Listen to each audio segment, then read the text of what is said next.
Namo Vishnupadaya Krishna Pristhaya Bhutale Srimate Bhakti Vedanta Swami Niti Namine.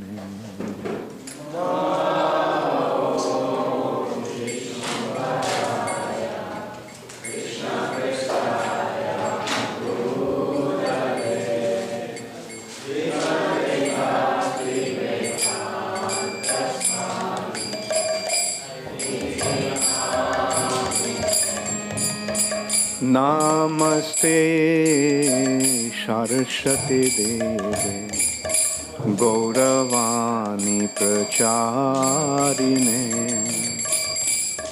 Nirvishesha Shunnavadi Paschata Deshatarine.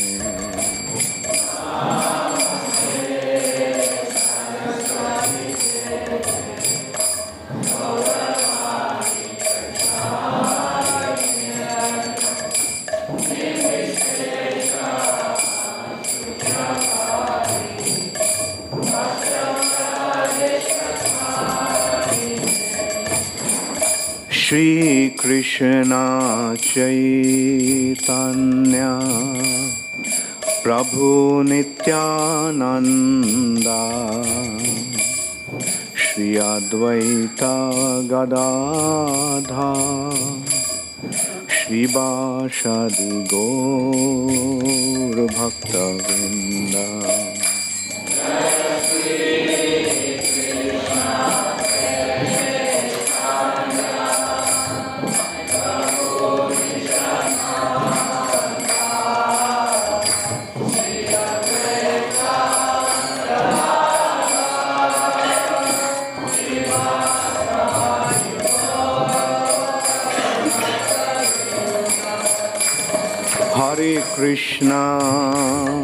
Hare Krishna, Krishna Krishna, Hare Hare, Hare Rama,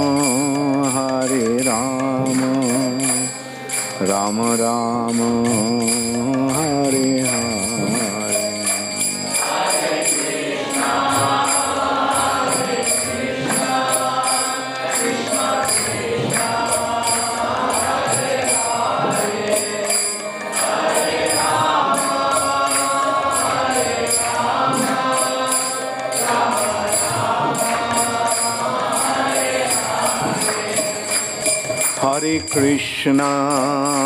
Hare Krishna, Krishna Krishna, Hare Hare, Hare Rama,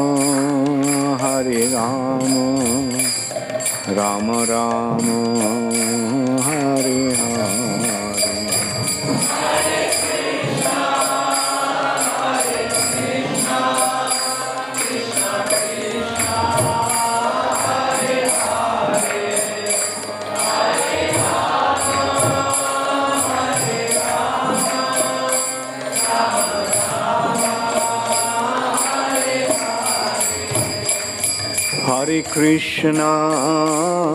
Hare Krishna, Krishna Krishna, Hare Hare, Hare Rama, Rama Rama, Hare Hare.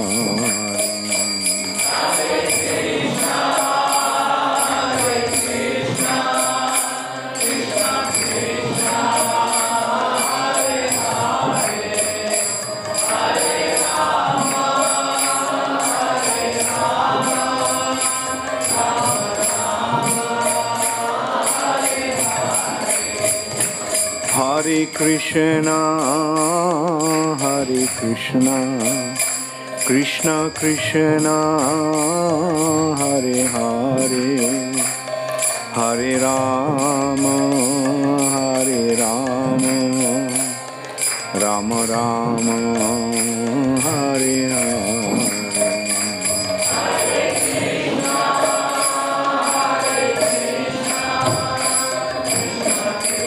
Hare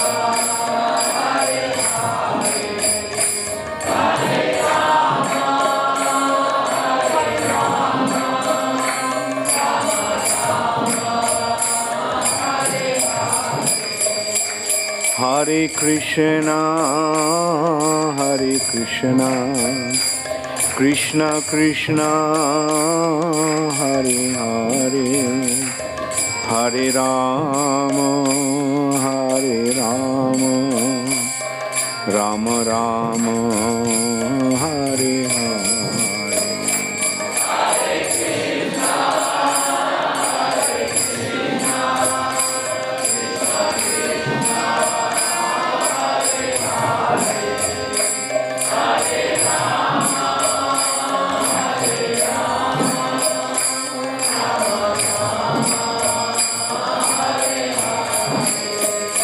Nittai Gaur Hari Bo,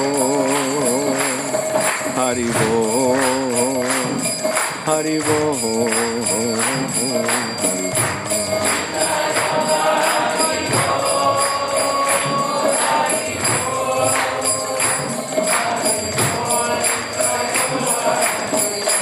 Jaya Jaya Prabhupada, Prabhupada, Prabhupada, Prabhupada.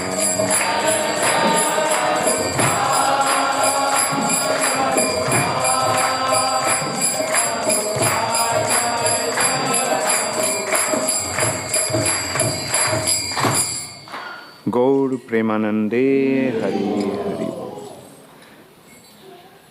Nama Om Vishnupadaya Krishna Pristhaya Bhutale Srimate Bhakti Vedanta Swami Niti Namine Namaste Saraswati Deve Gauravani Pracharine Nirvishesha Shunnavadi Paschata Deshatarine Srila Prabhupada Ki Jai.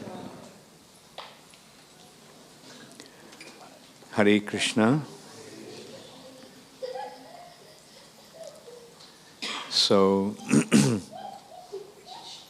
about a couple of months ago, I decided to come to Australia and plan to come to Melbourne at this time and spend this weekend here. And it so happened Bhakti Purushottam Maharaj also had his plan to come at this time. So, like then when two of us were coming here at the same time, Aniruddha Prabhu was thinking of some sort of a seminar, and I suggested that Purushottam Maharaj generally speaks on Jagannath's pastimes in a very exciting way. And my plan for Sydney and Brisbane was to speak on Srila Prabhupada's position as the founder Acharya. So I suggested that Purushottam Maharaj speaks on one day, Purushottam Maharaj speaks on Lord Jagannath's pastimes, and one day I speak on Srila Prabhupada's position. But Aniruddha Prabhu felt that it's very important that we speak on Srila Prabhupada's position, and so that's why we are here. By the way, Aniruddha Prabhu had some stomach problem last night, so he couldn't come. He sent a message that he would be here this evening. Anyway, so we are here. So how many of you are aware of this book that the GBC came out? Srila Prabhupada, the founder Acharya of ISKCON. Oh, and how many of you don't? And how many of you didn't raise your hands in either side? Just be serious. How many of you didn't read Prabhupada's this book? Are not aware of it? How many of you read it or are aware of this book? Please raise your hand. Okay. Anyway, this actually a book has come out during last GBC meeting. We presented that book as a GBC position paper, establishing Srila Prabhupada's position as the founder Acharya. And I won't speak much about that because Rabindra Swarup Prabhu, who is the author of this book, he, in his introduction, in his preface, he actually wrote, in his introduction rather, he wrote quite extensively about that project, that book. So I'll just read his introduction to the book, and then I'll go through the basic concept behind that book, like the principle sutra, you can say. So I'll read that, and then we'll speak on that. And we want to also hear Bhakti Purushottam Maharaj, who also is a GBC, and he's a GBC member. And soon he is also going to become an initiating spiritual master.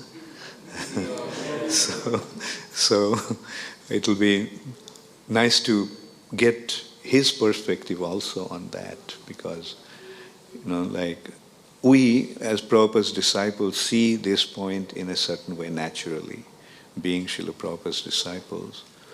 But it will be also interesting to hear what Prabhupada's grand disciples see Srila Prabhupada. And anyway, so the book, last time I came, I distributed some books here. And this time I couldn't bring the book, but I just got couple of printouts just for ourselves. And this book is available in the internet. And so you all can have access to that. And I'll request you, please read that book. How many of you want that Krishna consciousness movement spreads all over the world? Right. Now, for that, how many of you feel that a concerted effort, a collective united effort as an institution is essential to accomplish that mission? Very good. And how many of you think that to hold the institution together, we need Srila Prabhupada be established as the head of the institution? So that is the concept. To hold, we want the Krishna conscious movement to spread all over the world. As it has been clear practically, all of you raised your hands. Now, in order to accomplish that, we need an institution. Like, without that collective endeavor, it is not going to happen. I will briefly discuss, like Srila Bhaktisiddhanta Saraswati Thakur also established an institution, seeing the need for an institution to fulfill that mission. But unfortunately, his mission disintegrated. Soon after his disappearance, his mission, Gaudiya mission, collapsed. And we see the preaching stopped. The massive collective endeavor that he started in India, which spread Krishna consciousness movement all over India, practically stopped soon after his disappearance. Why?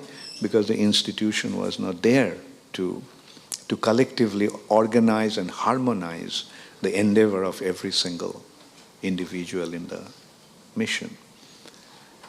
Then Prabhupada took up that mission. He went to the West and he tried to start preaching Krishna consciousness movement in the West. And when Prabhupada saw some possibility to start a mission there, a preaching mission there, Prabhupada actually invited his godbrothers, senior leading godbrothers, please come. Guru Maharaj wanted Krishna consciousness movement to spread all over the world. So now some possibility is there. So why don't you all come? Let us do it together. But unfortunately, Prabhupada didn't get any response from them. And when it failed, that endeavor failed, Srila Prabhupada then started his own mission, the International Society for Krishna Consciousness. And then we see how Srila Prabhupada organized that institution, and as a result of that, due to Prabhupada's endeavor and due to the support that Prabhupada got from the youth of America and Europe and Australia and other parts of the world, Krishna consciousness movement spread in an inconceivable way. Within 10 years' time, it spread all over the world, establishing 108 temples. And Prabhupada made it very, very clear to us that don't make the same mistake that my god brothers made after my Guru Maharaj's disappearance. He wanted to collectively manage the society through a governing body, but they did not accept that concept. And as a result of that, the institution collapsed. So, and we can see about 39 years after Srila Prabhupada's disappearance, ISKCON is still going strong. ISKCON is going strong because of the collective concept of management through the GBC. So in one hand, we saw the importance of the collective concept of management through the GBC, and the other factor is, to hold the institution together, is Srila Prabhupada as the founder Acharya. Nobody will contest that concept that Prabhupada is the founder of ISKCON. But what about the Acharya of ISKCON? Acharya means the spiritual head of this institution. So that is what we have to now consider and establish Srila Prabhupada in that position. Prabhupada is the Acharya for all the devotees of ISKCON for all time. So how many of you accept this concept? So, and that is why ISKCON is surging forward in such an effective way, because of Srila Prabhupada's position and the collective concept of management through the GBC. So anyway, now I'll go to Rabindranath Swarup Prabhu's introduction, a rather short introduction, a preface, Rabindranath Swarup Prabhu's preface to that. How many of you know Rabindranath Swarup Prabhu or heard of him? Okay, and how many of you don't? Okay, Rabindranath Swarup Prabhu is a disciple of Srila Prabhupada. He's a very, very bright individual. He did his PhD from the University of Pennsylvania, which is one of the very, very prestigious universities in the United States. And he is a very profound thinker, and he is a brilliant writer. I mean, he is actually one of the most brilliant scholars of ISKCON today.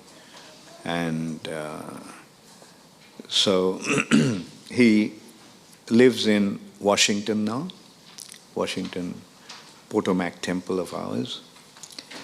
Next to it, he has his own house, living there. So Rabindranath Swarup Prabhu is writing in the preface, "The work in your hand or on your screen is offered to you." I'm sorry that I couldn't give out this handout out all the copies, but as I said, I'm just reading it to give you an idea, but please read it in the internet. The book is available, and the hard copy also. We actually printed 25,000 copies, hard copies, and they all have been distributed.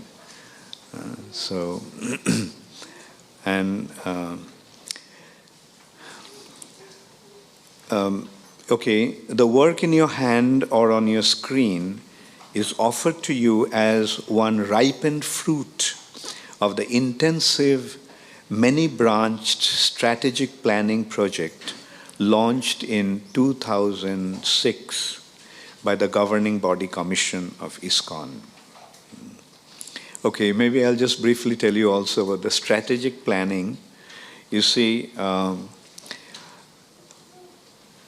there's another very brilliant devotee who used to be the temple president of Los Angeles Temple during Prabhupada's time, and who then entered into business and had become a very, very successful businessman.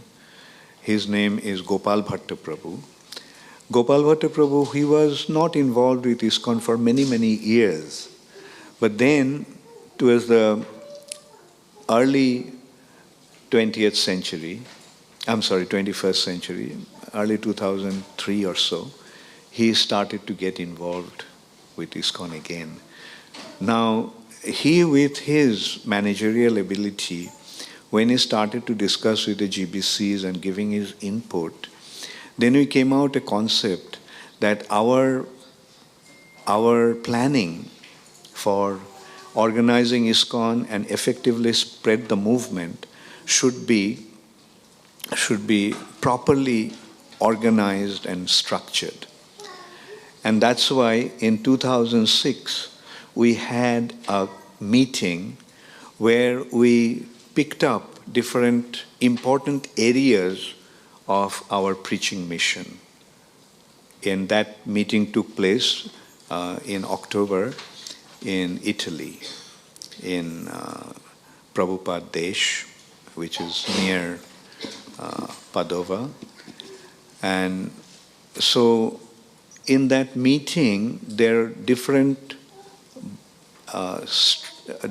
areas had been considered, and different individual GBC members got involved in those areas. And one consideration was Srila Prabhupada's position as the founder Acharya committee. It's called SPP, the Srila Prabhupada's position committee, and SPPC. And there are many other such areas in the strategic planning came out. And every year during the GBC meeting, twice a year, we meet and discuss about how to effectively enhance the activities of those areas. Like, say, for example, book distribution, congregational preaching, devotee care. Like, these are different aspects of this strategic planning. And one such area was, or is, Srila Prabhupada's position. And so this Prabhupada's, like as I mentioned, every year, twice a year, we had been meeting. Once during the Gaur Purnima festival in Mayapur, and once in the midterm, generally in October, early November. There's two meetings we are having in the GBC body now. And so, and extensively we meet and discuss about the strategic planning, objectives and planning of those areas. So that's what he mentioned here, that this is one ripened fruit of the intensive, many-branched strategic planning project launched in 2006 by the governing body commission of ISKCON.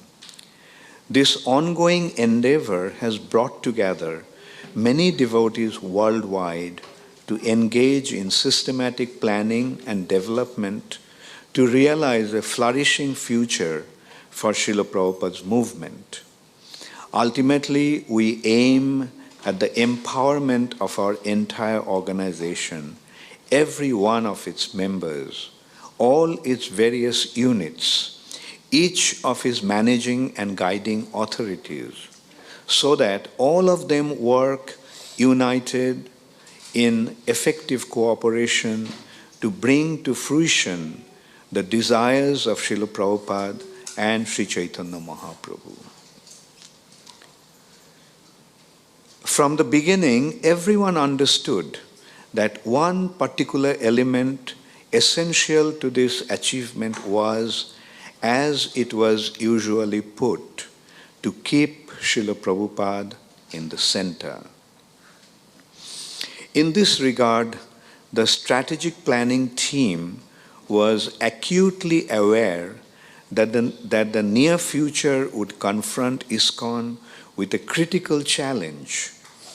the unavoidable transition to a time when all devotees with direct experience of his founder Acharya are gone.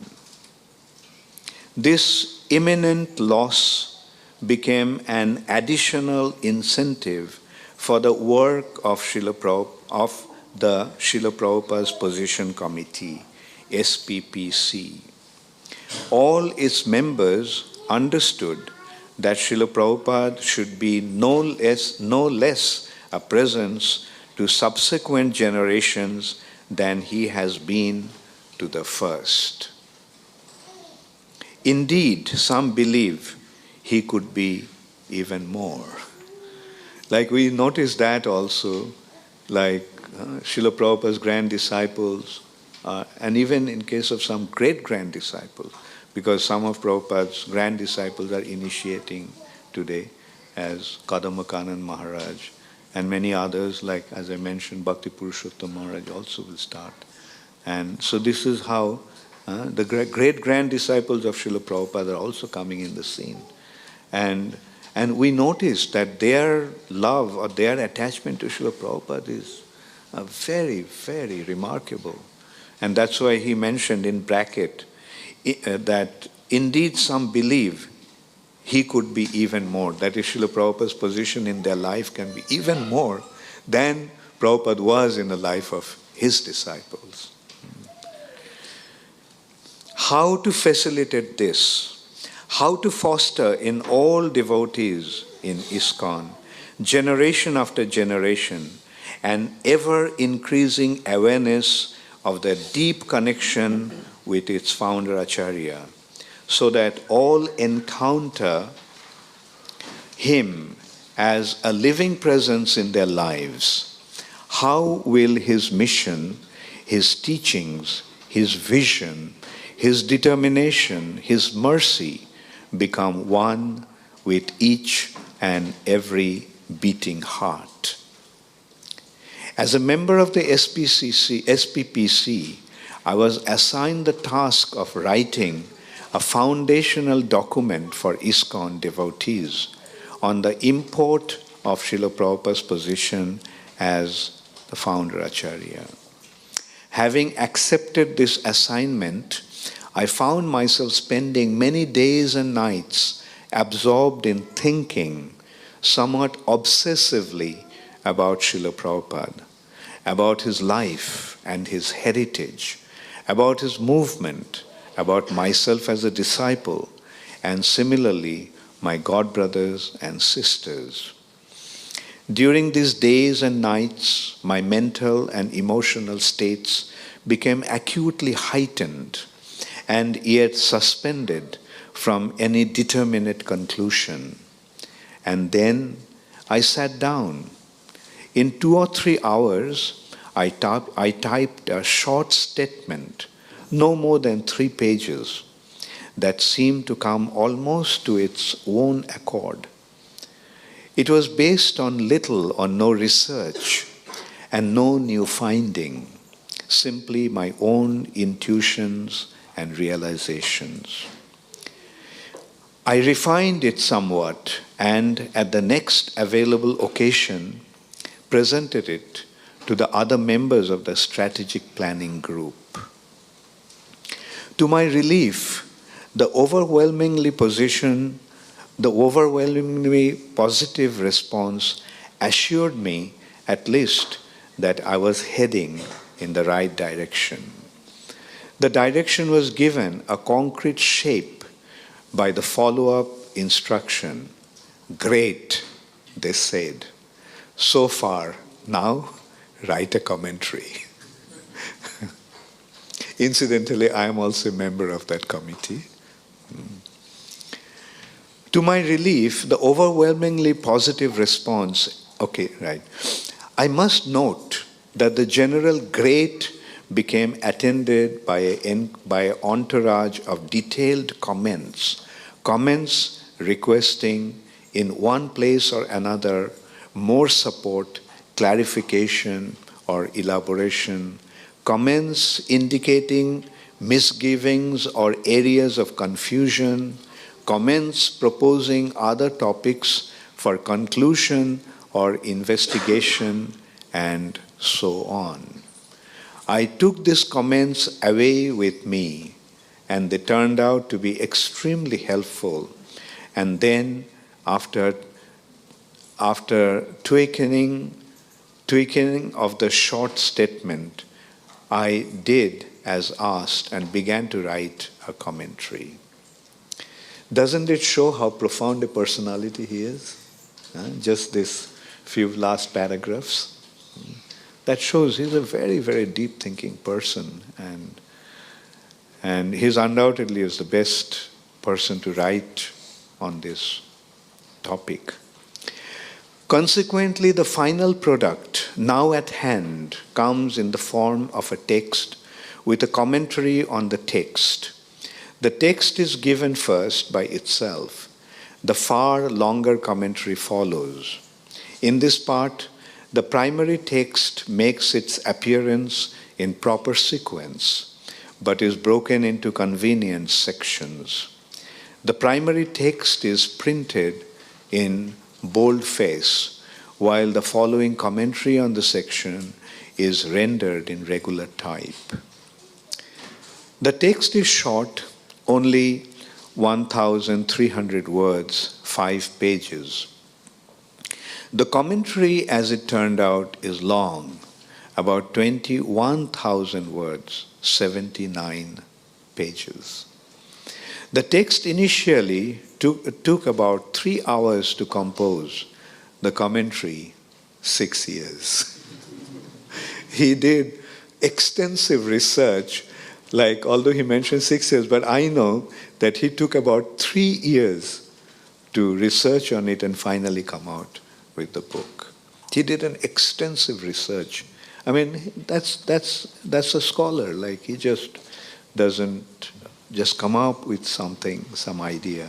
He gives a substantial support to the point that he's presenting. The primary text itself is simple and quite suitable for a wide audience. The commentary is specifically intended for anyone who is or who aspires to be Prabhupada's Shishya or a true Shiksha disciple of Srila Prabhupada. That indeed should be the fixed aim of all members of ISKCON, and that by itself will bring about fulfillment of the heartfelt desires of Lord Chaitanya. So incidentally, GBC has a resolution that establishes Srila Prabhupada as the preeminent Shiksha Guru of all the devotees of ISKCON for all time. And in this concept, there is a little differences probably, you know. How many of you are aware of the Ritvik Bad? Okay, most of you. You see, the Ritviks are saying that Prabhupada is the Guru. ISKCON is also saying Prabhupada is the Guru. Then why are we not harmonized?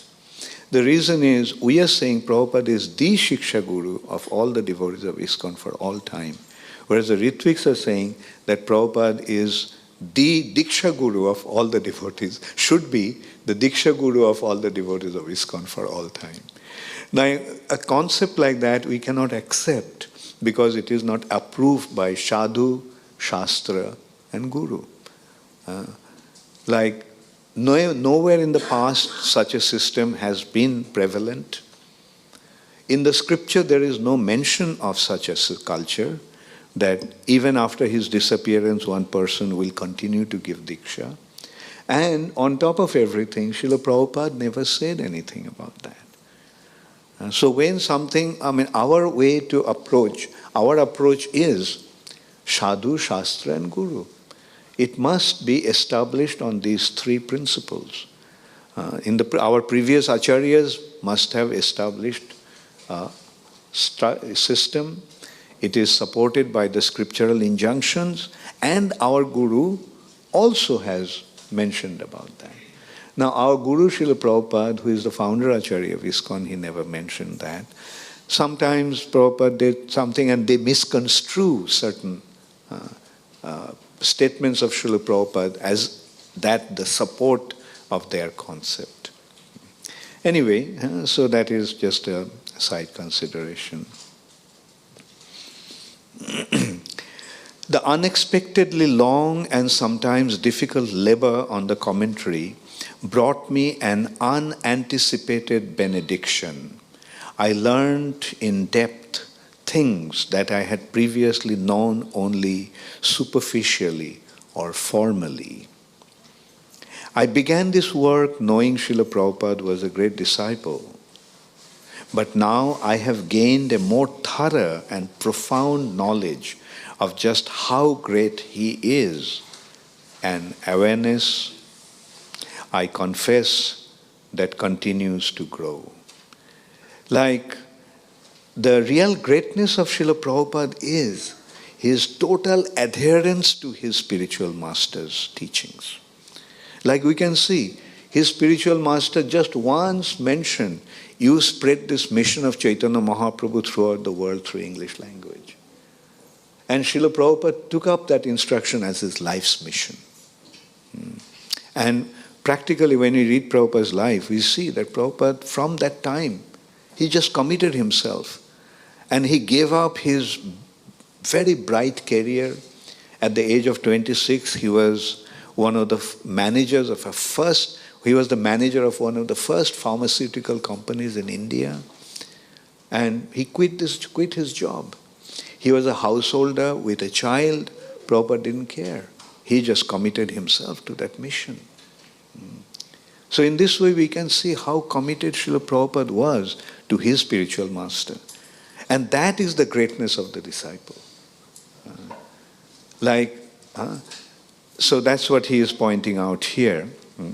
I'll read this point. Point again. I learned in depth things that I had previously known only superficially or formally. I began this work knowing Srila Prabhupada was a great disciple, but now I have gained a more thorough and profound knowledge of just how great he is, an awareness, I confess, that continues to grow. What I discovered vastly increased my knowledge of Srila Prabhupada's achievement and engendered new growth in my love and gratitude towards him. This gift of knowledge has also shown me just how much it is incumbent upon me as his disciple to illuminate his greatness by the most sincere testimony, the testimony of my discipleship. Moreover, I have been able to see more fully the truly astounding purport of the glorious title he rightly bears, Founder Acharya of the International Society for Krishna Consciousness. I pray that reading this work will do for you what writing has done for me. I wish to acknowledge my deep indebtedness to all those who helped, encouraged, guided, facilitated, and corrected me in the production of this work.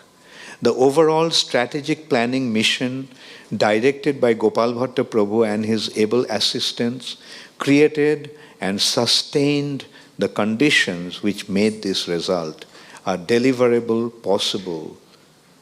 The SPPC, presently co-chaired by His Holiness Bhakticharya Swami and Akrura Prabhu, went through a number of changes in membership over 7 years.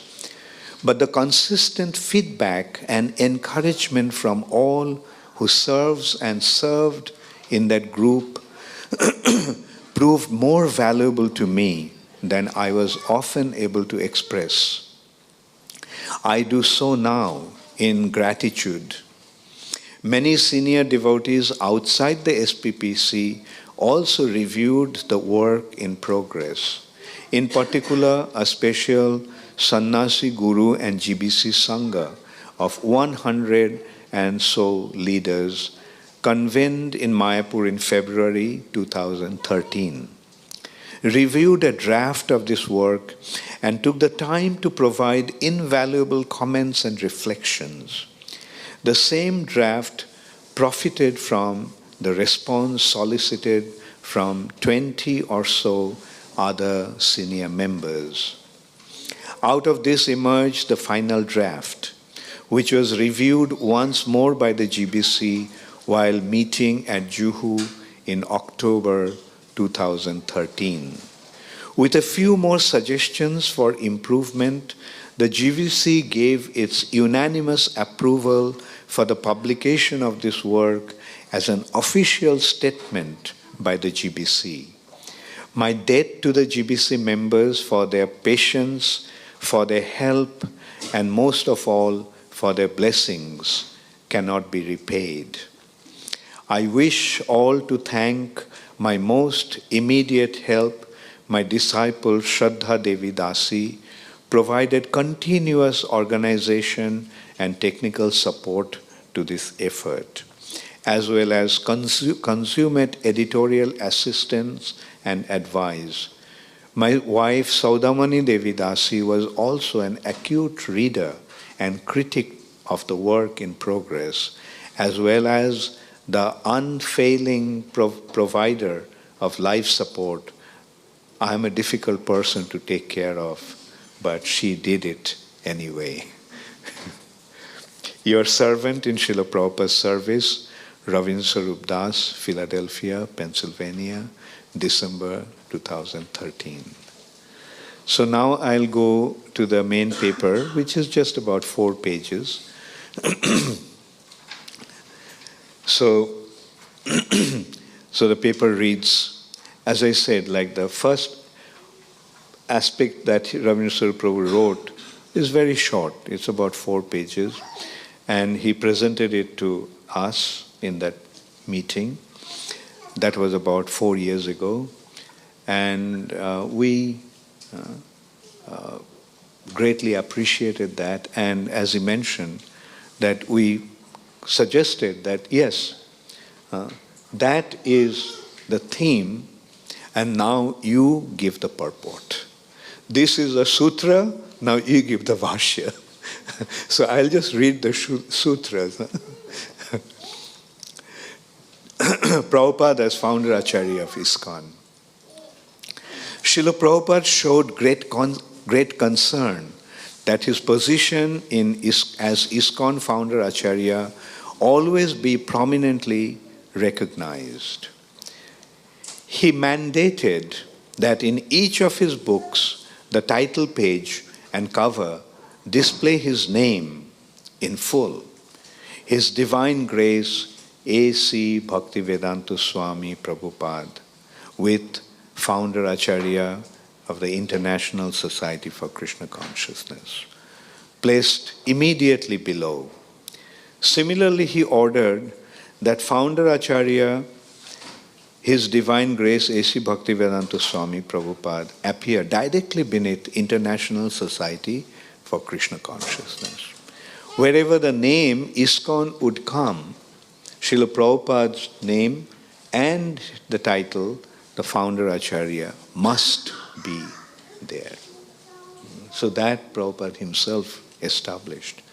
That shows how importantly Srila Prabhupada considered his position as the founder Acharya of ISKCON institution. And sometimes it appeared a little strange. Like I remember once when Prabhupada was in Bombay, a big newspaper article came out on the Juhu temple. The construction was going on. And after, it was quite a remarkable thing that one popular newspaper, very popular newspaper, gave one practically whole page to our Juhu temple construction. And after it was read out to Srila Prabhupada, Prabhupada questioned who gave the interview to the reporter. And Prabhupada was told that it was Surabhi Swami who was the project manager and the architect. Prabhupada called him, and Prabhupada quite heavily chastised him because Prabhupada's name as the founder Acharya was not mentioned there. And I was quite a new devotee, and a thought flashed across my mind. In one hand, we see Prabhupada is so detached. Because just a week or two before, I saw Prabhupada in an interview in Calcutta, the newspaper, it was a newspaper interview. And in the newspaper interview, one reporter very eloquently told Prabhupada, Prabhupada, you have achieved something that even Sri Chaitanya Mahaprabhu didn't. And he justified that statement. Chaitanya Mahaprabhu spread Krishna consciousness all over India, but you spread it all over the world. But Prabhupada's immediate response was, no. Actually, Sri Chaitanya Mahaprabhu and my Guru Maharaj did everything. They simply gave me the credit. So, in one hand, I had that experience, like how humble Srila Prabhupada was. He did not want to take any credit for his achievements, which was remarkable. And then, like he passes the credit to his Guru Maharaj and Sri Chaitanya Mahaprabhu. But here, because Prabhupada's name was not mentioned as the founder Acharya, Prabhupada was chastising. Of course, that thought flashed across my mind, and I immediately drove it out. But later on, I realized why. Because to hold the institution of ISKCON together, the need for Srila Prabhupada's position as the head is absolutely essential. Like in course of time, I began to see that, like what would Christianity be without Jesus Christ? What would Islam be without Muhammad? The Christianity may have been divided into different factions. Islam also may have been divided into at least 2 factions, if not more. But they all hold their founder, and if we may call Acharya, as the head of their spiritual movement. As founder Acharya, Srila Prabhupada holds a unique position in ISKCON. We need to understand it deeply. As Acharya, his exemplary personal behavior is the model and norm for all ISKCON devotees. As founder, his personal standards and principles of action, his particular spirit or mood take on a societal shape, and form in the organization he created. Each individual member internalizes that spirit, incorporating it into the core of his or her own identity.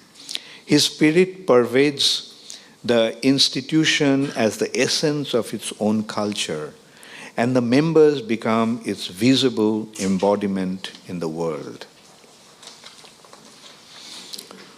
We revere and learn from many great acharyas in our line. Yet, as ISKCON founder Acharya, Srila Prabhupada becomes unique among them for us.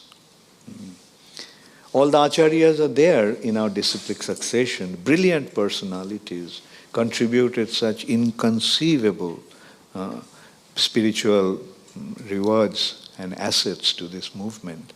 But Srila Prabhupada's position stands out in the life of all of us. He is very, very special.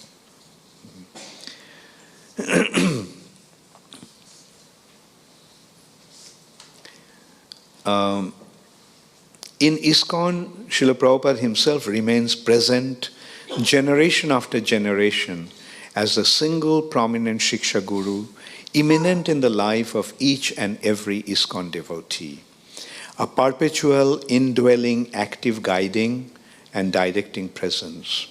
He is thus the soul of ISKCON, As such, Srila Prabhupada himself continues to act effectively in the world as long as ISKCON continues as the coherent expression and unified instrument of his will. In this way, Srila Prabhupada remains the soul of ISKCON, and ISKCON is body. So ISKCON is the body, and Srila Prabhupada is the soul of that body. Reasons for Prabhupada's founding of ISKCON. When Srila Prabhupada successfully established Lord Chaitanya's movement as a world preaching mission, he made the weighty decision to form a new institution, the International Society for Krishna Consciousness, with himself as founder Acharya. He did this on the basis of his realized knowledge. The essence of that knowledge he imbibed from his own spiritual master. Unfortunately, after Srila Prabhupada's Guru Maharaj had passed away, the knowledge and realization largely ceased to be expressed in his Guru's own, but now fragmented institution. Hence, Prabhupada founded a new organization that, as a whole, in its every part, would embody and develop that realization. A realization that manifests itself as an unwavering, indefatigable commitment to deliver pure love of God to suffering humanity everywhere.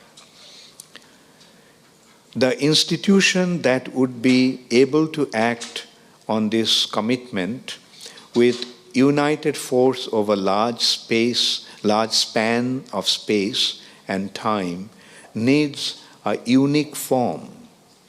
Srila Bhaktisiddhanta Saraswati Goswami, therefore, called for an organization in which the ultimate authority would reside not in the person of a single autocratic Acharya, but rather in a board of directors which he called the Governing Body Commission.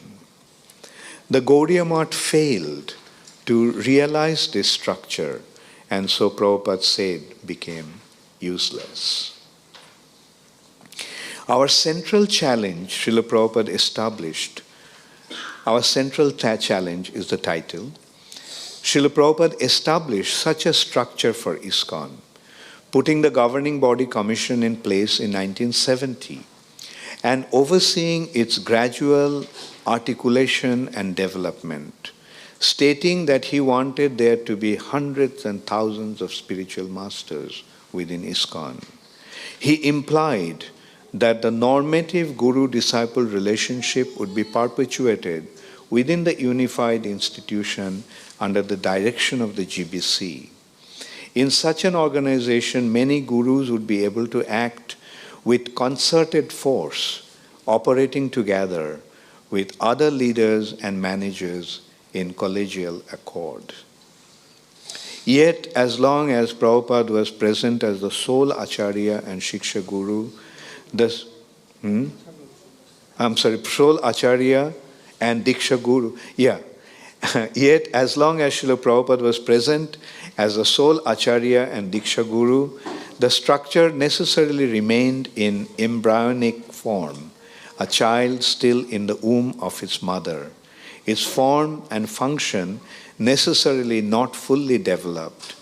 During Prabhupada's manifested presence, by the very nature of the situation, the GBC clearly could not assume its full role as the ultimate managing authority, and Prabhupada remained the only guru. Therefore, the completed product of Prabhupada's work had to await its time to be manifest. Consequently, Srila Prabhupada has left to us the task, after his departure, of fully articulating the form and functions of ISKCON for effective actions in the world. One central challenge is to integrate the guru-disciple relationship which carries its own proper demand for deep loyalty and commitment to the person of the Guru. Within a large society that demands, in a certain sense, a higher, all-encompassing loyalty. That loyalty is our common fidelity to our founder Acharya Srila Prabhupada. A loyalty proven in practice by our cooperation with each other. Within the structures, he bequeathed us to fulfill his deepest desire. We discovered that the initial zonal Acharya system of integrating the Guru into a broader structure implicitly created geographical zones that were individually more unified than ISKCON as a whole. The integrity of ISKCON thus came into jeopardy. The system has been abolished, yet we need to go much further in realizing the organization Srila Prabhupada wanted. It is interesting to note that two prominent anti-ISKCON movements, often claiming to be the real ISKCON, have formed by specific rejection of one or the other component of Prabhupada's whole. The Ritvik position wishes to do away with actual gurus in favor of GBC, institutional authority, while the followers of one prominent sannyasi or another wish to eliminate an actual GBC and rely on the charismatic, autocratic, single Acharya. So these are the two extremes. One extreme is the Ritvik system and the other is one autocratic, charismatic Acharya disregarding the concept of the GBC. This needs to foster both elements, an intense common loyalty to ISKCON and the GBC, and the deep and full teaching relationship between individual gurus and disciples within ISKCON. We need to realize how there is no contradiction and no conflict. We need to realize how they reinforce and support each other. A crucial element in establishing this necessary synthesis is achieving a deep understanding of Srila Prabhupada's position and putting that understanding into action, both jnana and vijnana. As founder Acharya, Srila Prabhupada himself symbolizes and, in a sense, is the unity of ISKCON. Therefore, he must become an inescapable, predominant, felt presence in the lives of all devotees, no matter who else may serve as their Diksha or Shiksha gurus.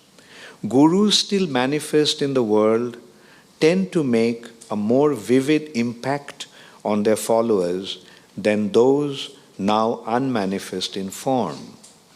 Because Srila Prabhupada's presence is now unmanifest as such, this absence of Bapu needs to be compensated for by an over-deepening realization of his manifestation as Vani, as he himself taught.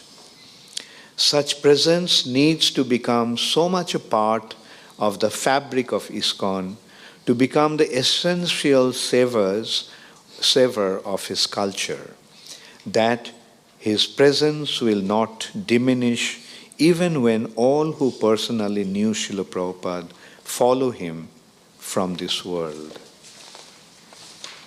There will be many consequences when Srila Prabhupada's position as founder Acharya is realized.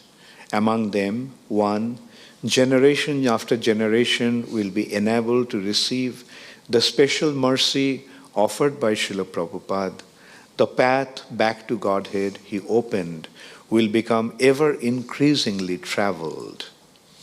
Two, by taking full shelter of Srila Prabhupada as Shiksha Guru in his Bani manifestation, all teachers in ISKCON on various levels of advancement will be able to authentically convey Srila Prabhupada's real teaching, thus giving proper guidance, shelter, and protection to all.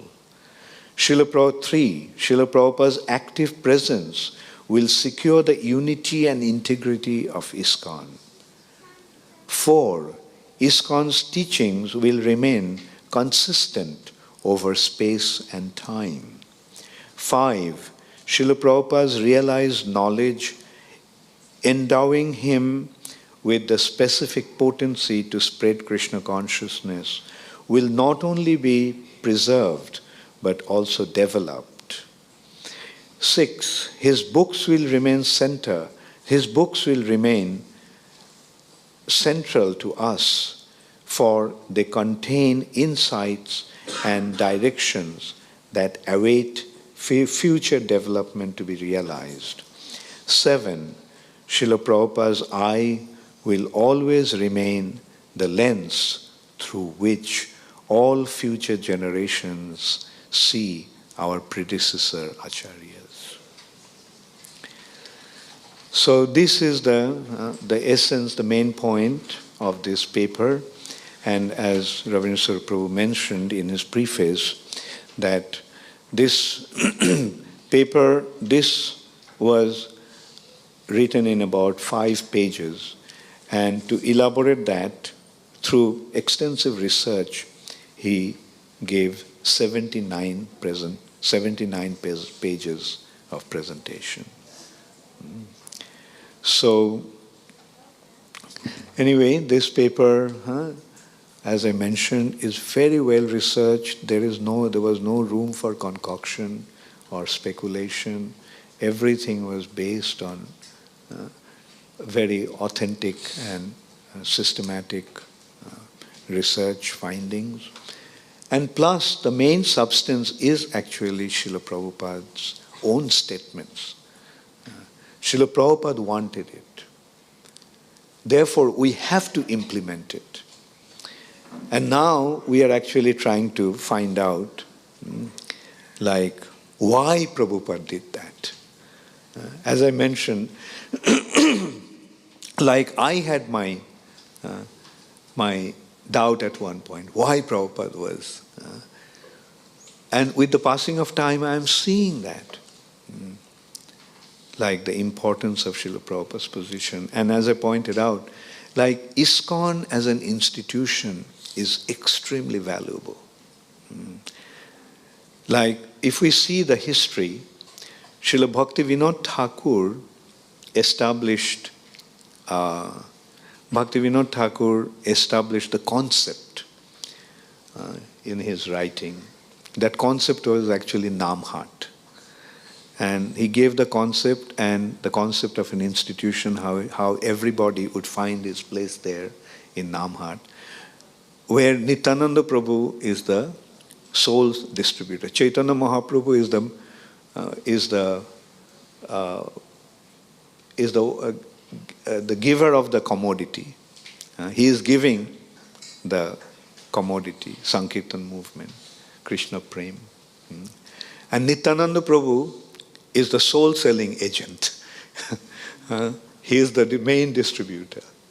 And in that marketplace of Harinam, different acharyas, different individuals have their respective position.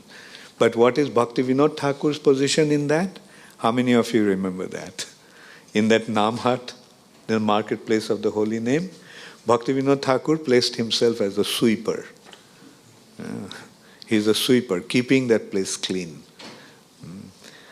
And then Bhakti Siddhanta Saraswati Thakur took that concept of that institution. And in that he established that institution, and very effectively he spread it all over India.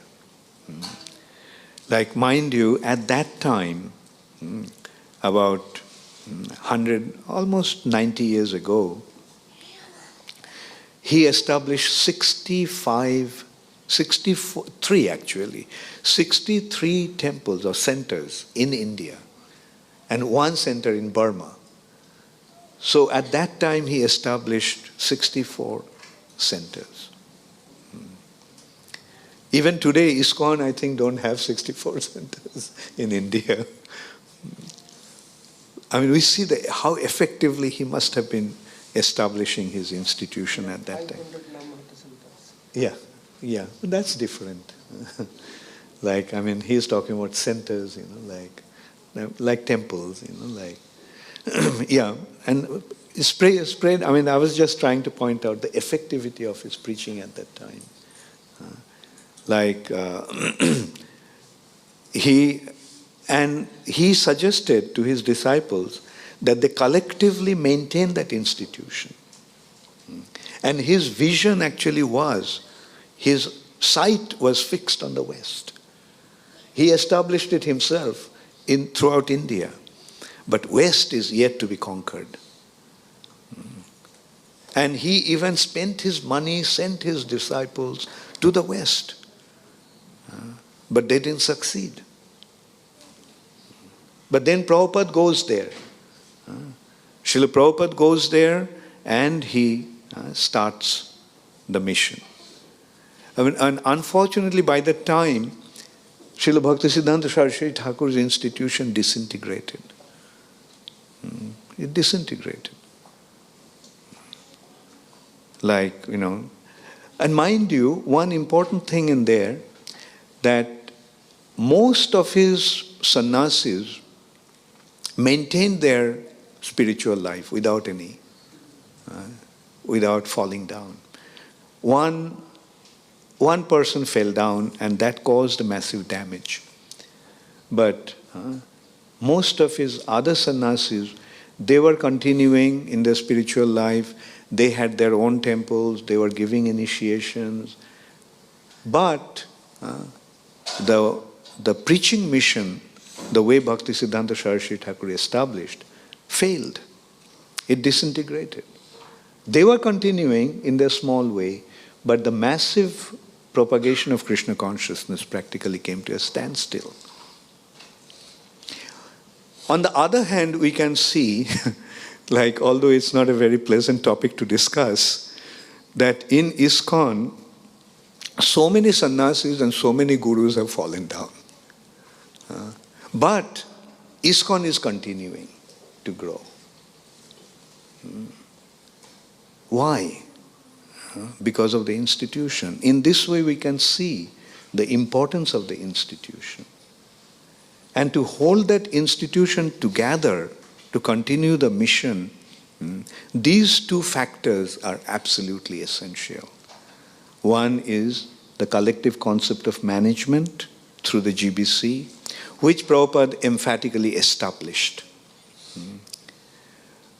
And the other is Prabhupada's position as the founder Acharya. Although Prabhupada quite boldly and emphatically established that concept, but he did not say very much about how to do it. In a way, he left it up to us. He said, his position as the founder Acharya must be established in ISKCON. But he himself did not say much about it. And now it is up to us to properly establish that, because these two factors are going to hold the movement together. Otherwise, what may happen, which in a way we are actually seeing, as Ravindra Prabhu briefly mentioned here, is that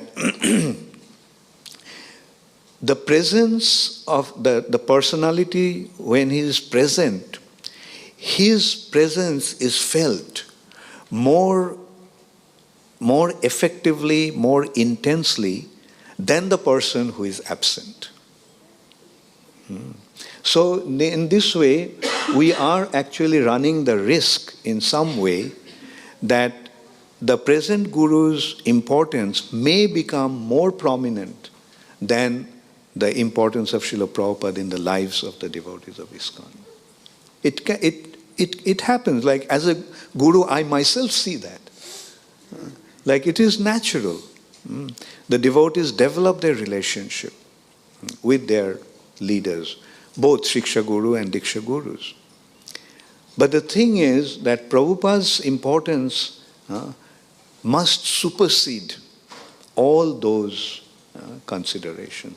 And that is the real, there lies the real challenge, and that is where the effectivity of ISKCON is going to be prominent. Like the other day I was talking to Aniruddha Prabhu, and he was telling me that he gave 4 disciple courses so far. It's called Guru Disciple course, right? Guru Disciple course. And in course of those teachings, he began to realize the importance of Srila Prabhupada in the life of all the devotees of ISKCON. Like gurus are important, naturally they'll play, but all the relationships is going to be established on the basis of Srila Prabhupada's teachings, Srila Prabhupada's instructions in relation to Srila Prabhupada's ISKCON. And so anyway, we can discuss further on that, but at this point I will request Bhakti Purushottam Maharaj to say something.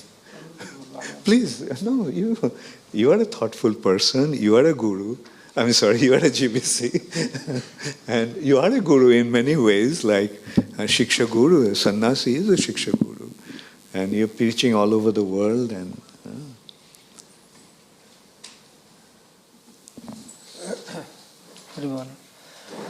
Namam Vishnupadaya Krishnapastaya Bhutale Srimate Bhakti Vedanta Swamine Tinamine Namaste Saraswati Deve Gauravani Pacharine Nirbishesa Sunnavadi Paschata Desatarine.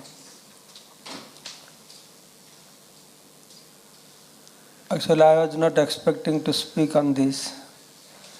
As Maharaj said, I mostly travel and speak on Jagannath Katha, Radharani Katha. More easygoing, more enjoyable. But Aniruddha Prabhu said that I have to speak. Maharaj will speak, I will speak. Perspective of a grand disciple of Srila Prabhupada, which very much I declined because I don't know how to speak. I said, Maharaj should say, because all these things should come from Maharaj. Then I thought, okay, I will sit, listen and get educated now. What is Prabhupada's position? If I understand the position of Krishna, position of Jagannatha, Gauranga Mahaprabhu, and I don't know the position of Prabhupada, then all my teachings are incomplete. So it is very, very important to educate ourselves. So, because Prabhupada's disciples are there thinking about this so seriously, being grand disciple, I take it very easy way. I don't think so seriously. They are doing now. So time will come for us also that how we have to think on Prabhupada's position. So, see, my individual understanding is not only Prabhupada's position in ISKCON society. Prabhupada's position will not be limited to ISKCON only. The days passing, we can see Prabhupada's glory, Prabhupada's glorious position, Prabhupada's contribution for the world is not going to be felt, is not going to be limited only to ISKCON members. It is going beyond that. When Maharaj is reading this paper, if Prabhupada will be like soul, ISKCON is body. So beyond body, all others will be like garments. So Prabhupada's influence will go all over the world. So when we were celebrating in India Mahaprabhu's 500th anniversary, birth anniversary. So that time, not only ISKCON, Gaudiya Math, other Sampradaya, everybody, they were observing Mahaprabhu's 500th anniversary. Otherwise, in temple president of Bhubaneswar, in Orissa, every day some news would come on Mahaprabhu. And different people would write articles. What is this? Scholarly people, different Sampradaya people. But when they glorify Mahaprabhu, even if they belongs to other institution, they're just a professor, something like that, they cannot conclude that article if they don't mention Prabhupada's name. So without Prabhupada's name, the article will not be completed because Prabhupada is the only man who has fructified or translated into reality Mahaprabhu's prediction that Prithivite Asyata Nagarati Gram Sarvatra Pracharita Haivamara Nam. So in this way, undoubtedly, Prabhupada will be like a center figure for all the followers of ISKCON society. Somebody staying in ISKCON society or getting benefited by ISKCON society. So in future, in fact, more days will pass, Prabhupada's contribution will become more prominent to people. Because Prabhupada was so humble. You see, so many other societies are there. All societies, they have given by the Acharya or Guru or whoever founded like Ramakrishna Mission or anything. But Prabhupada, because being humble, being Vaishnava, he did not give his society name after his own name. He said, International Society for Krishna Consciousness. So as a result, the whole world knows ISKCON. But they don't know Prabhupada so much. Even if people they don't know ISKCON so much, they identify not as ISKCON. If they see us, what they say? Who are we? We are Hare Krishna. You see? We are Hare Krishna. Prabhupada is designed this in such a way that everybody will chant Hare Krishna. Otherwise, people say, oh, he's Ramakrishna Mission devotee. Ramakrishna Mission devotee. Sai Baba devotee, whatever it is. But Prabhupada made everybody's mouth, he brought Hare Krishna. Once I was thinking, okay, there are three kinds of devotee. Kanishta, Madhyam and Uttam. They are in different definitions. One definition says, Mahaprabhu saying to Kulin Gambrasi, if you hear, who is Vaishnava? Who is Vaishnava?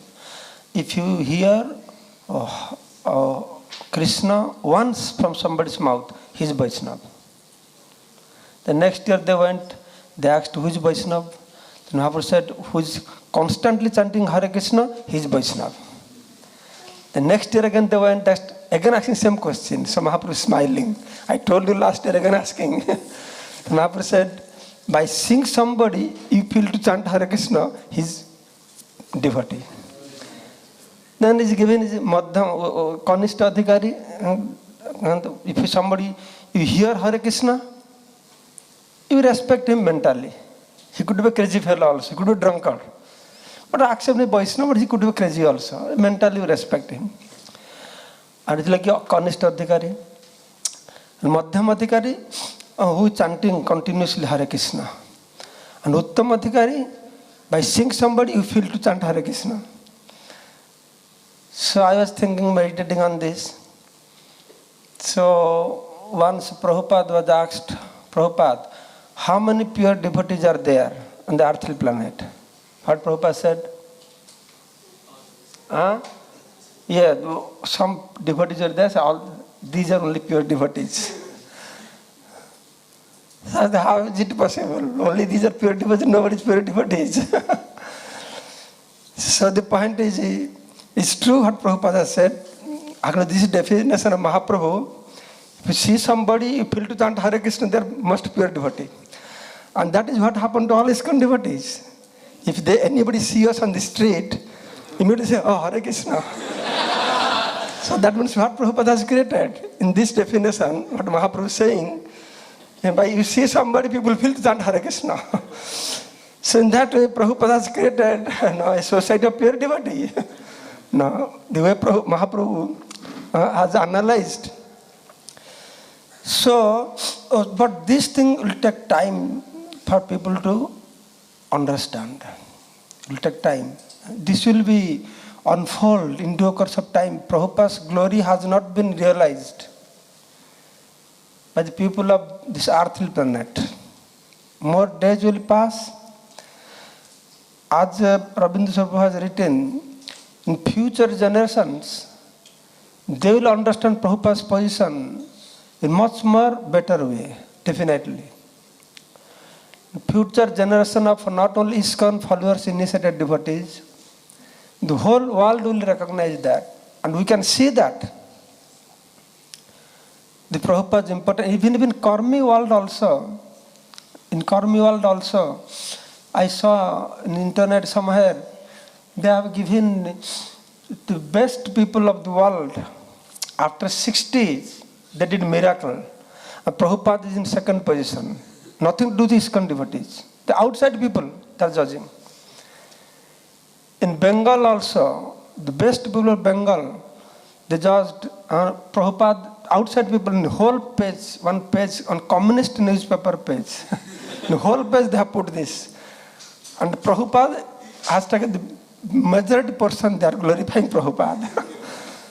So this is all Yogamaya acting, and this has to be revealed. Much more will be revealed in future. That is for sure. There is no doubt. The glories of Prabhupada will unfold, as Maharaj is telling, the Jesus Christ.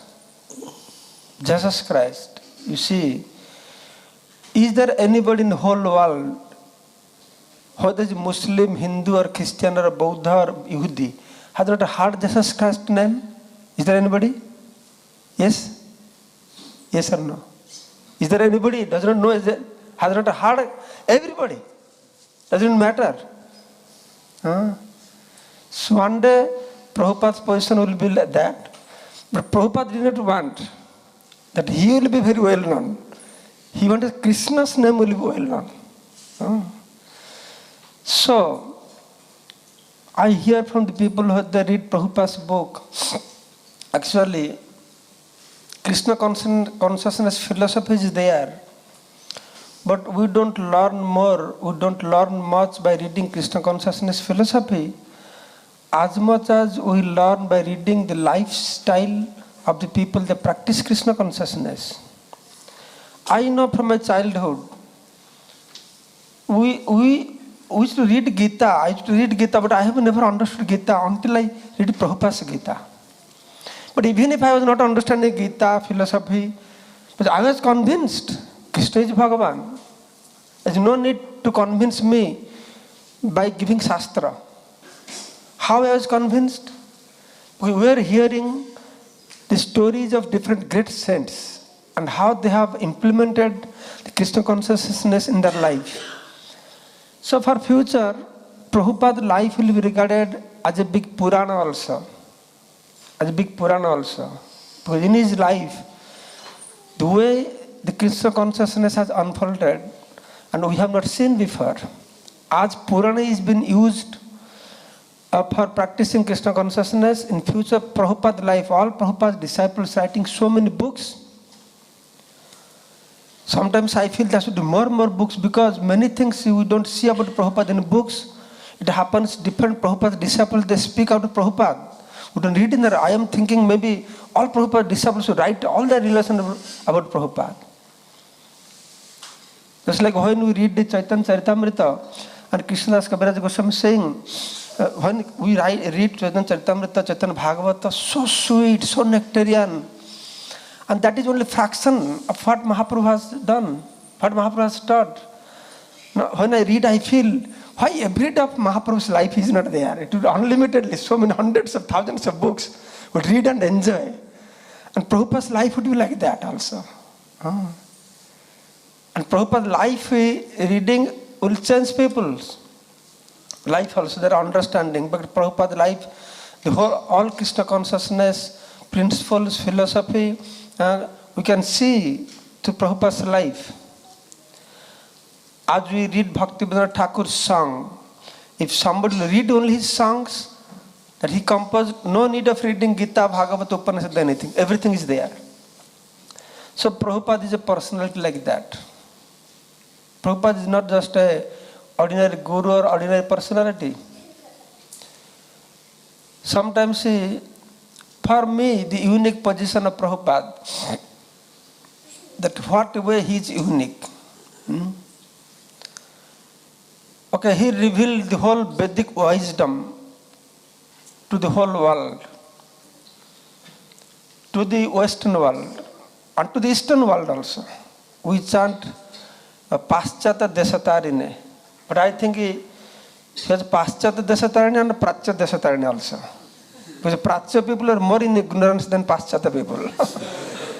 And we are more unfortunate than Western people. Prabhupada said, what is our bad fortune? Prabhupada said, I tried to preach India. Indians, they did not accept. I came to preach in America. They accepted easily.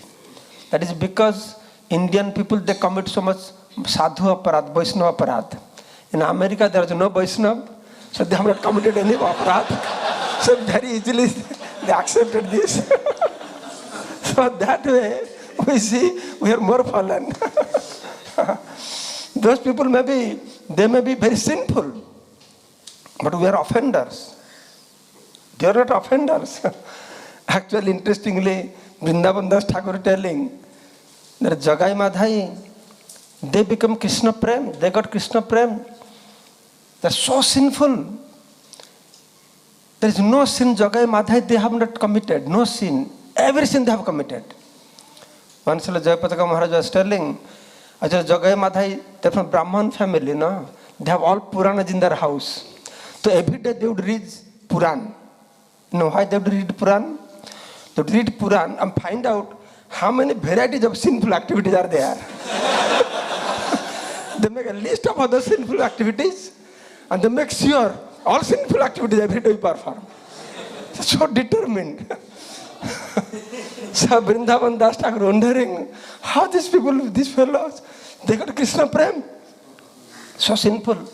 And he is saying, his commentary is, he is saying, why? Know why? Because they're drunkards. That's why they got Krishna Prem. What does that mean? So he just drink a lot of. He is saying, because they're drunkards, they're committing many sin. But they are not into Paraninda, Paracharcha, or Vaishnava Para, things like that. So that way, we are not less fallen than the Western people also. So he actually delivered the whole earthly planet. But my feeling is, Prabhupada's potency is not limited to deliver earthly planet. What he has done, by that he has proved that what our previous acharyas, what the Shastra says, Jane Jane Shakti Dhare Brahmanda Tarite Pare. One person can be empowered to deliver the whole universe. And Prabhupada has proved that. Prabhupada has proved that. If we analyze Srila Prabhupada's magnanimity, what I told is unfolding. Vrindavan Das Thakur saying, Chaitanya Chandra Daya Karaha Vichar, Vichar Karile Chitte Pabe Chamatkar. Just analyze, consider the magnanimity of Chaitanya Mahaprabhu, you will find wonders. But I will say, Prabhupada se daya karaha vichar, vichar karile chitte pabe chamatkar. If you analyze Prabhupada's magnanimity, what he stands out for. In future, maybe some great preachers will come. They may speak big philosophy, big rasa. So many other Gaudiya Acharyas, Gurus are going to Western countries also. But where they will differ to Srila Prabhupada is, I judge like this. We are all going to preach in America, Europe. We are traveling all over the world. And Gaudiya Math people going all over the world. But nobody can supersede Prabhupada. What Prabhupada has done. What Prabhupada has done? When Prabhupada went initially, what he did in America? He has to taught people how to take bath, how to clean after passing stool, to ladies have to wear saris. What not? Is not it? So I may go, some great Acharya in future may go speak big Rasa Katha in America, but never will get a chance to teach all these things. So that is credit to Prabhupada as a great Acharya. No other preachers, no other Acharya has to do this. He put the foundation. They have brought the change to the whole world. Great preachers may come, but they will not get opportunity. What Prabhupada got opportunity or he has done by giving the love and affection, the way he has changed the heart of the Western people. I observe, it's not only Prabhupada's or our Gaudiya Vaishnava great philosophy has brought this change to the world. Philosophy is there, but what major role has played in changing or spreading this Krishna consciousness is Prabhupada's personality. That personality, that how much eagerness he has taken to his heart to see the people in the world are really suffering. Otherwise, can you imagine that Prabhupada left Vrindavan? How old was Prabhupada? 70 years, right? 69, 70 years. 70 years old man, they go to Vrindavan. And Prabhupada, 70 years, he left Vrindavan. What he left Vrindavan for? Oh, I go to America, Twin Tower, Disneyland. What benefit has Prabhupada to go there? What enjoyment he had? And to suffer heart attacks. Not welcome. He did not go like Vivekananda to give big lecture in some university. Welcomed there. He went to suffer there. He was suffering. For him it was suffering. To establish. But he did not take a suffering. He was enjoying. Because he saw he's delivering the living entity. Who has taken so much into his heart? I was talking to one Prabhupada's disciple. I was telling, oh, Prabhupada suffered so much to establish this society. Then that Prabhu or Maharaj, she said, no Maharaj, don't misunderstand. That Prabhupada at the beginning of society, he went through sufferings. It's not true. Not only beginning of the society. Throughout the whole life he was struggling. Afterwards, not he had a very easy life. He was telling his own disciples are giving him trouble also. My point is, so much trouble he took to establish this unique position. For the whole world to recognize this. And more days will pass, people will recognize the Prabhupada's unique position. Does not matter, so many future guru come, so many great preachers may come also. So many great writers may come in our ISKCON line. It's not a surprising. But Prabhupada is not a personality that he has not created somebody who can do greater than him. By Prabhupada's mercy, somebody can do greater than him. But what Prabhupada has achieved, nobody can excel that. That's very vivid. It's very clear. You know. When we read Prabhupada's life history, Prabhupada Nectar, that book Satsvarup Maharaj has published, so many interesting topics. Not that Prabhupada, the way he has struggled. One Maharaj was saying, Prabhupada, now in ISKCON we are like very opulent, we are like prince. No? We are like prince. When Prabhupada started, somebody was telling that we didn't have so much facility. And devotees will stand in line for one toilet, and Prabhupada would stand in line also. And devotees are so ignorant, they did not have that much courtesy to say, oh, Swamiji, you go ahead. That much Prabhupada dealt with people like that. We don't deal with people like that. We travel all over the world. Do we come across to preach people like this? No. We preach selected, educated, very elite people. But what Prabhupada preached to? All the hippies roaming, bad smell come from their mouth. They never take bath. I sometimes meditate. What Prabhupada must have gone through. And if little bit some devotee does not behave with us, we look at very agitated. You don't know how to behave? But Prabhupada tolerated all these things. When somewhere I read or I heard, Mukunda Maharaj was driving Prabhupada. So Prabhupada bite one apple, give to Mukunda Maharaj. So Mukunda Maharaj bite and giving to Prabhupada. Prabhupada saying, no, you keep it. Will any other Acharya Guru will go to America face this situation? Any Gaudiya Math Guru is facing this situation? No. So that is unique position of Prabhupada. I see his position that way. That is his greatness. That is his greatness. So this will be recognized. More days passes, people will recognize. More generation passes, people will recognize. And Prabhupada's writings. I read Prabhupada's books, as I told. Before Prabhupada's book, I read. From childhood, I have been reading Bhagavad Gita. From childhood. But I would not understand anything from Bhagavad Gita.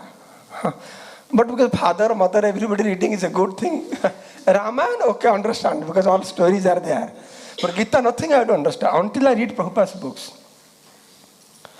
So the point is, all previous acharyas, they have explained Bhagavad Gita, they have explained Vedic literatures. But Prabhupada, way of expressing Vedic literature is completely different. You read Srila Bhaktivedanta Thakur, forget about Kavi Karnapur, Rupa Goswami, Sanatana Goswami's writings, Vishwanath Chakravarti Goswami's writings. You read Srila Bhaktivedanta Thakur Prabhupada's books, you will not understand anything. Where is the end, where is the beginning, where is the end? The words and everything they used. Sometimes I read Kavi Karnapur books, one sentence, one paragraph. When I start from the beginning, by the time I reach at the end, I forget what it started from. But same subject matter when presented by Prabhupada, it's completely different. It's completely different. So whatever the future generations, they will write, they will discuss, that will be all based on Prabhupada's writings. When we read the commentary of Prabhupada to Bhagavatam, so subtle things, so difficult things. Prabhupada Maharaj has translated the whole Bhagavatam to Bengali. I said, Maharaj, you must have learned a lot. Right? Yeah, sure. Krishna, how can you believe Prabhupada the way he has put these things? So all this, in every respect, his writings, his behavior, his society will stand out, definitely. Will stand out because this has, I think, as a grand disciple, this is a long plan. I think it didn't just happen like that. What happened, Prabhupada did, it didn't accidentally happen. This is a long plan by God, by Krishna. Because as you must have heard, 5,000 years ago, when Krishna was departing from this material world, all rivers came and approached Krishna that we want to go back with you also. Because we cannot see Kali Yuga coming, all people commit sinful activities, they'll put their sin to our water, we don't want to stay. And Krishna said, no, you wait. 5,000 years you wait. At one point will come, whole world will become my devotee. They'll all come to India. They'll take bath in your water. So together with them, you will live another 5,000 years very happily. So tell me, what Lord Krishna is referring to? To Srila Prabhupada, who made devotees whole world, and they came. 500 years, Mahaprabhu predicted Prithivite Achyata Nagara Digram. Even so many Gaudiya Math people, these people, that people, they are going. What is the result? They have to admit. Whatever they may speak about Prabhupada, they may speak about ISKCON, they have to admit that Prabhupada was the only person. Our India is very proud of Vivekananda. Very proud of Vivekananda. But nowadays, Vivekananda influential people. Nowadays, people are understanding Prabhupada and Mahaprabhu. Before there was a day, we could not speak a word against Vivekananda. I remember when Jayapataka Maharaj spoke on Rathayatra Pendal, one sentence of the Vivekananda. And as it came out, a big group of people led by lady came and forced him to go on the stage in Shambazar Park, Maharaj. So you beg apology. Why you spoke on Vivekananda like that? That was, but nowadays, in public they understand what Vivekananda, Ramakrishna, they have, what mistake they have done. The way Prabhupada has exposed them. Not speaking so much negative about them, but the way Prabhupada has spoken positive things. No. So people, they understand the Vivekananda's contribution. Even big philosophers, writers, they write in newspaper also about Prabhupada. They're not necessarily followers of ISKCON. Once Lokanath Maharaj was telling that Vivekananda, Indians are very proud of Vivekananda. Vivekananda went to West and brought one lady only. What is her name, you know? Nivedita. But how much is Nivedita, I don't know. How much already? My name was Nivedita, but how much is really? No, Nivedita means offered. But India will understand. If for one Nivedita, for Vivekananda, Indians are so proud. And Prabhupada brought how many Nivedita? Thousands of Nivedita, real Nivedita. Isn't it? There is time for Indians to think about it. They're talking so much about Vivekananda. And the Indians, they have still to explore the Prabhupada's contribution to Indian culture, to Vedic knowledge, to bring the Vedic knowledge to the door of the earthly planet. The way Prabhupada has presented, everything will be realized in more deeply, in more intense way. People will observe. As we are observing, as grand disciples, we are observing, we are analyzing. Does not matter how close relationship we may receive from our Shiksha Guru, from our Diksha Guru. But when we analyze Prabhupada's contribution, that everybody will automatically feel very close to Prabhupada. The change he has brought in whole world. Sometimes I think that when you go in Bengal to preach, we tell people, don't eat meat, don't smoke, don't chew pan, pure way we chant Hare Krishna. Then people, they say, no, Maharaj, how can we stop fish eating? Very difficult. If I don't chew pans, I don't have good digestion. If I don't smoke bidi, I can have good pastool. All kinds of things. And what Prabhupada did? What Prabhupada did? He stopped. And the cow meat eaters. Forget cow meat eater. I was in Uganda. Maharaj, you have been to Uganda? They have one community called Masai. They remain naked. Only one red cloth they put. They don't eat cow meat. They drink cow blood. Yes. They grow cow. They maintain cow, put a syringe and drink it. That is their life. And these people have become devotee. How is it possible? How is it possible? One bidi smoking cannot give up. And the cow blood drinker become a devotee. And understanding everything. Oh, that mercy of Mahaprabhu, how this would happen? How could that life would change? And just see now in China, what is happening? Hundreds, thousands of Chinese, everywhere, hundreds of Chinese coming to Mayapur. And China people, what not they eat? Whatever they find living, they eat. Yeah. They make a joke, say Chinese people, everything fly in the sky except aeroplane. Everything they eat. Yes. So how is it possible, tell me? How it would be possible to change these people's life? So that shows the potential of Prabhupada. So like this, many more things we'll explore when time will pass. The Prabhupada's great quality will unfold more and more automatically. People, they themselves will observe. And Prabhupada will stand out also. You see, our Vedic philosophy preaching has started only 50 years before. Of course, it was one day, it was whole world was Bharatvarsha. That day is gone, history now, right? But in present history, after the preaching of big preachers, including our previous Acharyas also, with respect to them, that preaching was very much limited. But Prabhupada is the person. And the preaching has started only 50 years. And Christianity how many years? Christianity how many years? 2000 years. 2000 years. And just see the Christianity philosophy and this deep philosophy of Chaitanya Charitamrita. Can you compare? Any comparison is there? And this Chaitanya Charitamrita is discussed in Uganda in middle of this forest. In South America, Chinese people discussing.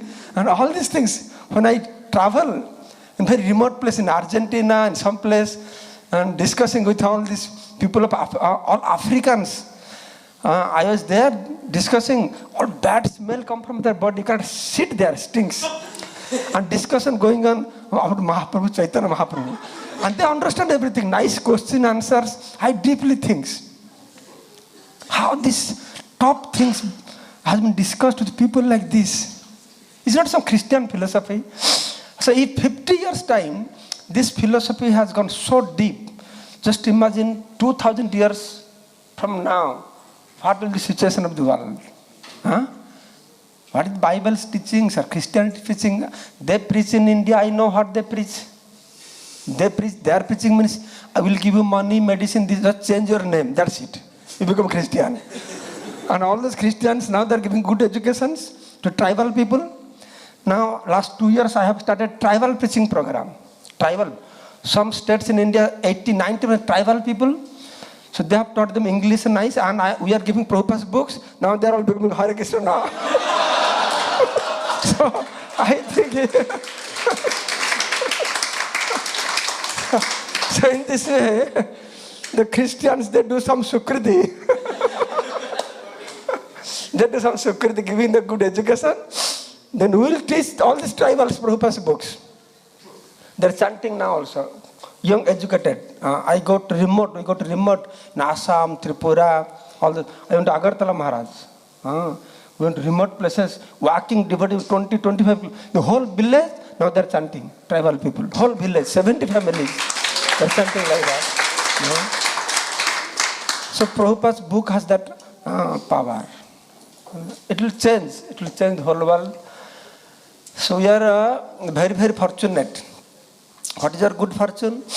That we have received Prabhupada's knowledge, and we are more fortunate that we are getting association of personalities directly trained by Srila Prabhupada. Our generation is very fortunate. We are directly hearing from them. After some years, 10, 20, 30 years, this opportunity will not be there. So what Prabhupada has given, and the generations, present generations, they have imbibed Prabhupada's teachings, and our duty is as much as we hear and imbibe that mood also that Prabhupada has imparted to his disciples. And as grand disciples, our responsibility is to imbibe from Prabhupada's disciples. Then down the line, this mood and teachings will go down. So we are very, very grateful to Srila Prabhupada. And Prabhupada's greatness, we perceive Prabhupada's greatness by seeing the great quality, greatness within Prabhupada's disciples like Srila Bhakti Swami Maharaj. Because it has been stated that tree, how good you are, can be understood from your fruits. Vriksha phalena parichayate. And we see that. As Maharaj said, maybe we have crisis of leadership, but in spite of that, our movement has been growing. Our leaders becoming more fixed, more trained, more thoughtful to lead this society, to carry this society forward. So that is great. So we are very, very indebted to Srila Prabhupada. Thank you, Srila Prabhupada, so much for everything you have given to us. Jai Srila Prabhupada ki. Thank you so much. His Holiness Bhakti Purushottam Maharaj ki. Thank you so much, Maharaj. Spoke so beautifully. You started off saying you didn't know what to speak. And you spoke so brilliantly. With Maharaj's presence, No, again, this is Srila Prabhupada's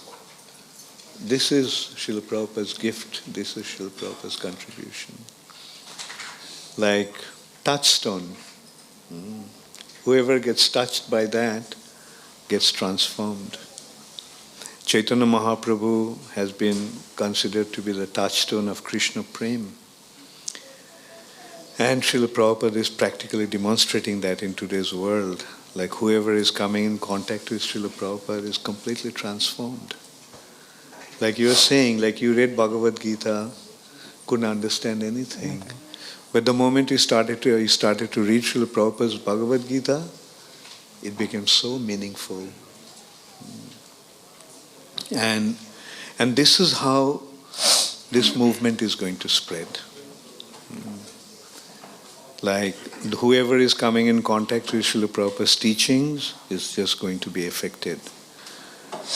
And so nice of you, Maharaj, that you spoke so wonderfully. And it was such a heartfelt presentation with complete realization. You didn't have to think, like it just came straight from the heart, from your realizations, practical experiences. And so let's appreciate His Holiness Bhakti Purushottam Maharaj's presentation with a heartfelt applause.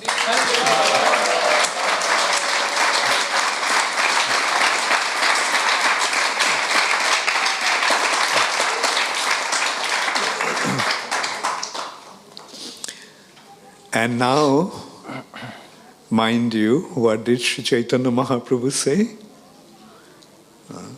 Chaitanya Mahaprabhu said, Jare dakho, tare kaho, Krishna upadesh, then Amar aggai, Guru hoiya, taro ei desh. So mind you, Sri Chaitanya Mahaprabhu wants all of you to become spiritual masters. Silent. And then Sri Chaitanya Mahaprabhu reassured, don't worry. Kobhuna badhibe tomai bishay tarango, sarbada paibe mor paibe, ei sthane paibe mor sango. So you'll get my association, don't worry. Take up the responsibility for the sake of Sri Chaitanya Mahaprabhu. And what we need to do to become a spiritual master means to impart these teachings. And that is the responsibility that everybody has to take up. When Srila Prabhupada went to the West, when Srila Prabhupada went to America, he inspired these young American boys and girls.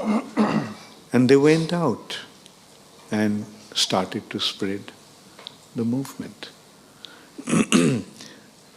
Srila Prabhupada was giving them the inspiration, Prabhupada was giving them the support. But they got inspired and they went out to different parts of the world and spread Krishna consciousness. Mukunda Maharaj played a very significant role in spreading Krishna consciousness. He was the one who got the 26 Second Avenue for Srila Prabhupada. When Prabhupada needed such a help, when Prabhupada didn't have any place to stay, he called up Mukunda Maharaj when he was driven away by this drug addict with whom he was sharing his apartment. Not even an apartment, a studio. So one day he attacked Srila Prabhupada. And Prabhupada, he chased Prabhupada. Prabhupada came down, ran down the stairs, came to the street. Prabhupada didn't know where to go. So he called up Mukunda Maharaj. And Mukunda Maharaj, at that time, Michael Grant, he couldn't accommodate Srila Prabhupada at his place, but he arranged with his friend that Prabhupada could stay with him.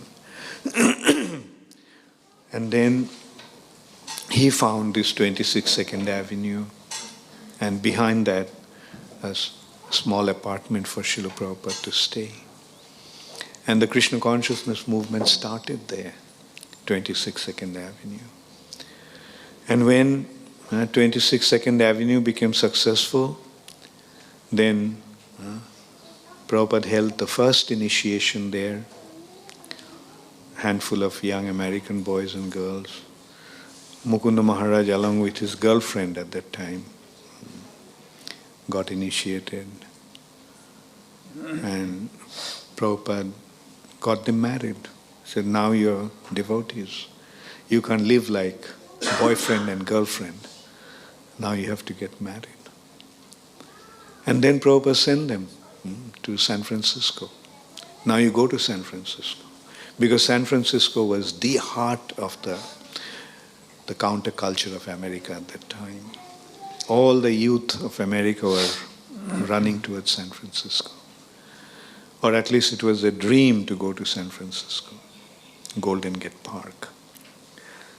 So hearing that, Srila Prabhupada just sent Mukunda Maharaj and his wife, Janaki. They teamed up with two of their friends, who later became Shamsundar Prabhu and Gurudas Prabhu, and their girlfriends, who became Malati Mataji and Jamuna Mataji. So these three couples went and started the center in San Francisco. And the Hare Krishna explosion started. Was Mukunda Maharaj? Huh? Was Mukunda Maharaj's girlfriend? Janaki. Yeah.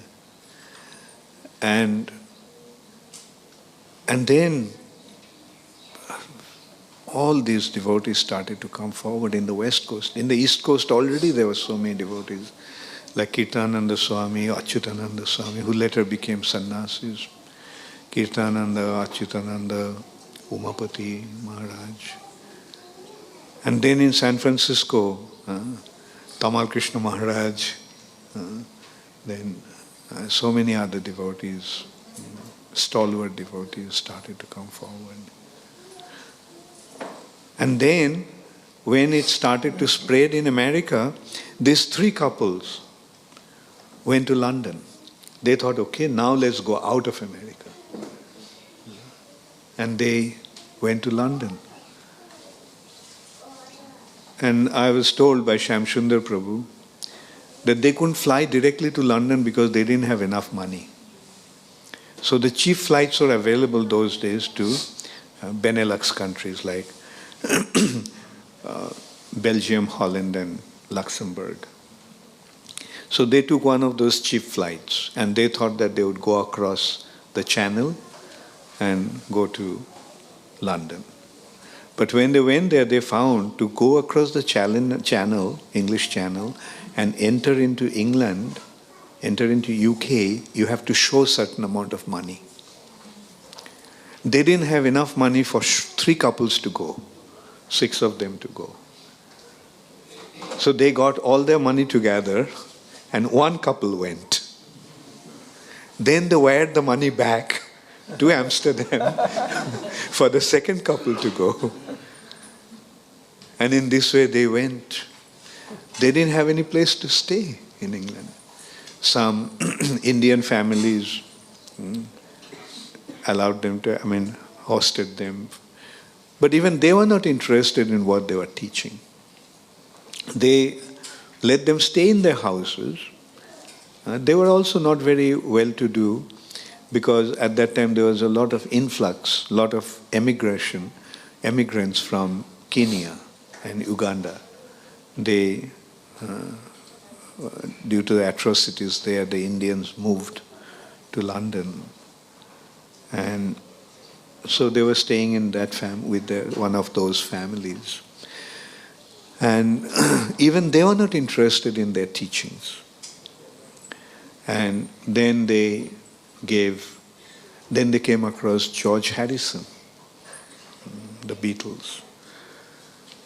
And that happening also was very incidental, very interesting, because that actually shows how Chaitanya Mahaprabhu was guiding this movement. He was making all these arrangements for them.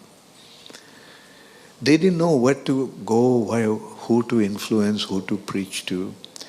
The Indians were not responding those days.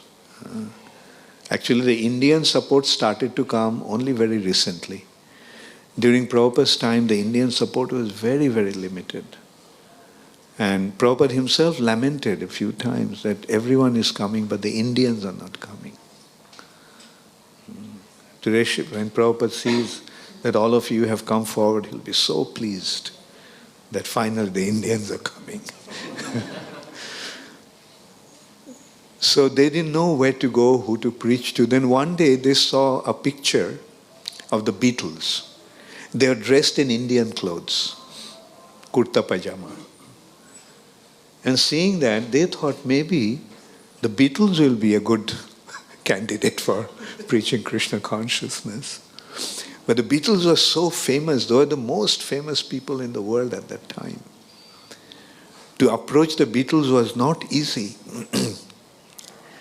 Then one day, Shamsundar Prabhu bumped into one of his acquaintances in London, from California. His name was Rock Scully, and he was the manager of the Grateful Dead, a famous rock group at that time. So, he asked Rock Scully what he was doing there, and he said that he had an appointment with the Beatles.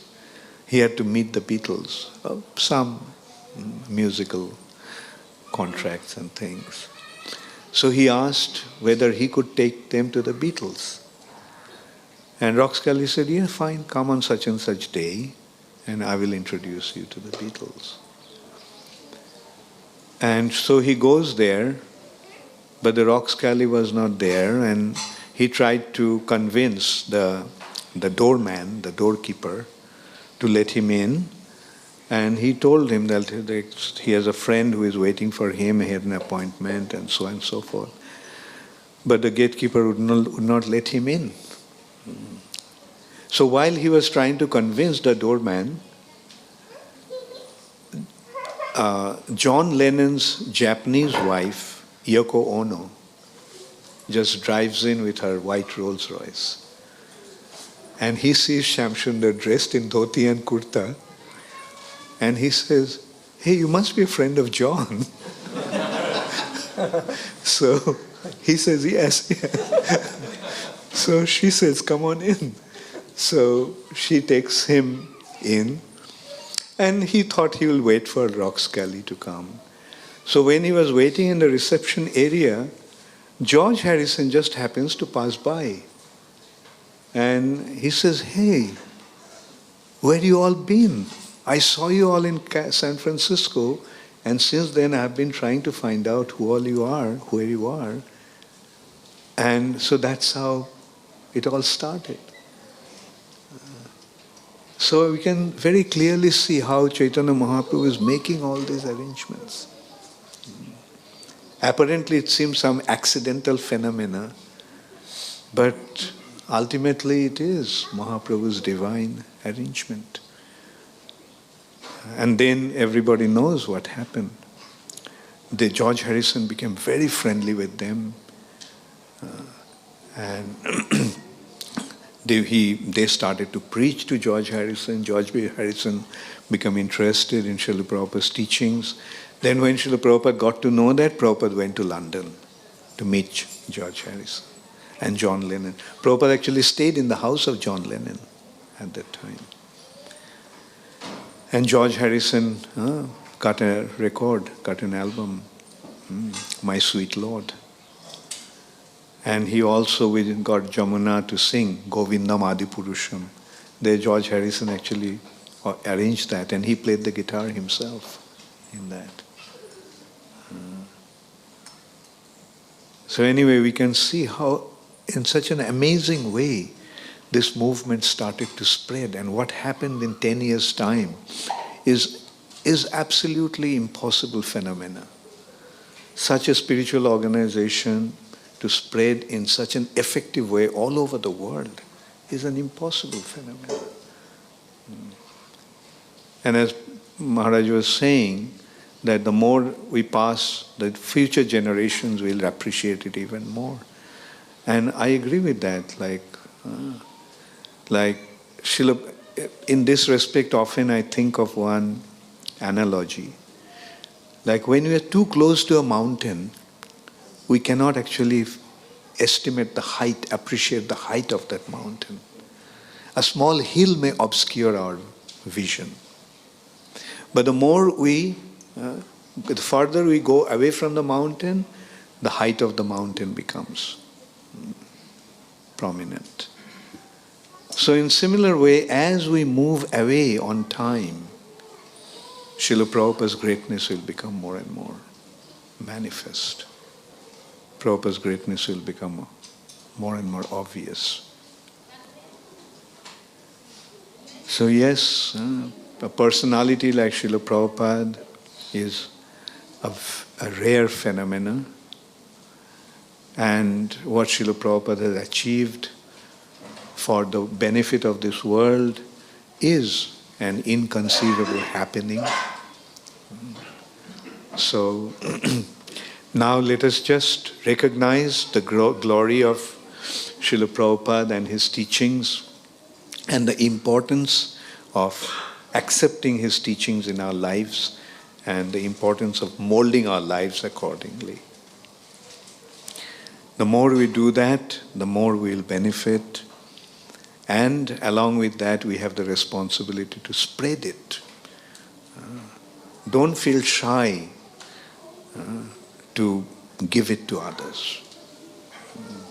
During Prabhupada's time, that was happening in such an amazing way, and that's why Krishna consciousness movement spread so effectively. And now the responsibility is coming on to us. So please take up that responsibility. Give it to others, and you'll see people will respond. Keep trying. And that is how this movement is going to effectively spread, benefiting this world. The world is facing a terrible crisis. You can see as the time is passing, the situation is becoming more and more critical. Like 2 years back, we couldn't imagine what is happening in the world today. 2 years from now, we won't be able to imagine what may happen to this world. Now, what is the solution? Can any political leader solve the problems of this world? No. They're increasing the problems instead of solving the problems. Can any philosopher, can any writer, can any movie star, can any of the leaders solve the problems of the world? The only solution is in Krishna consciousness. So please recognize the fact and appreciate the importance of it and start working towards it. We should not think everything is all right, everything will be all right. No, the world situation is not all right. And the only solution is Krishna consciousness. So please take up that responsibility. Don't be complacent thinking that I have accepted it and my life is okay. Yeah, it is. Since you have accepted Krishna consciousness, you are okay. But what about others? So we have to try to save them. And that's why there's a need to go out and preach.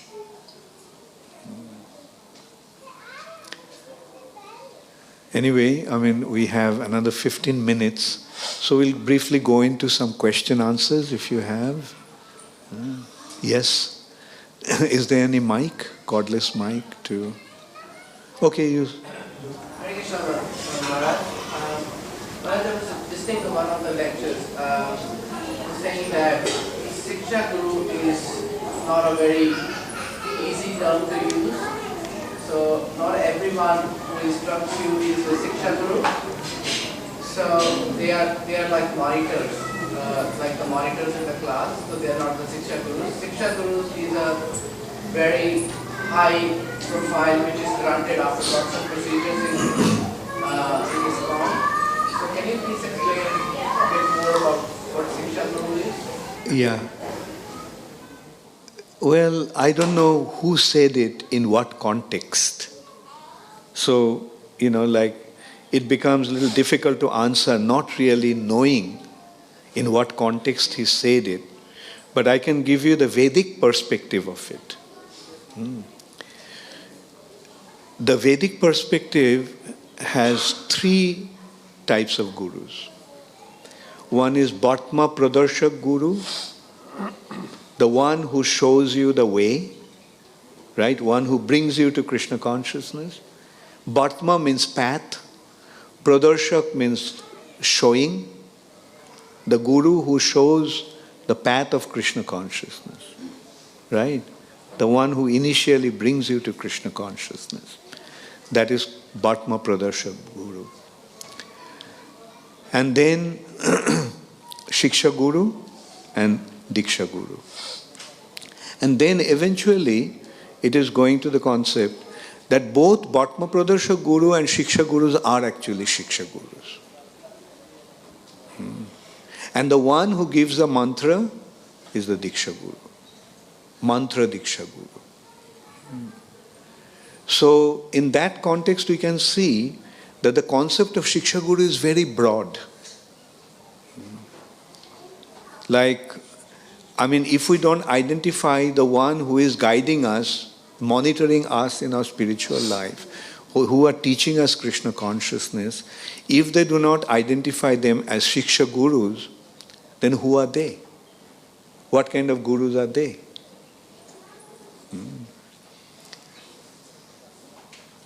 But then again, there is a statement which is saying, Shiksha Guru ke to jani Krishnero Sharup.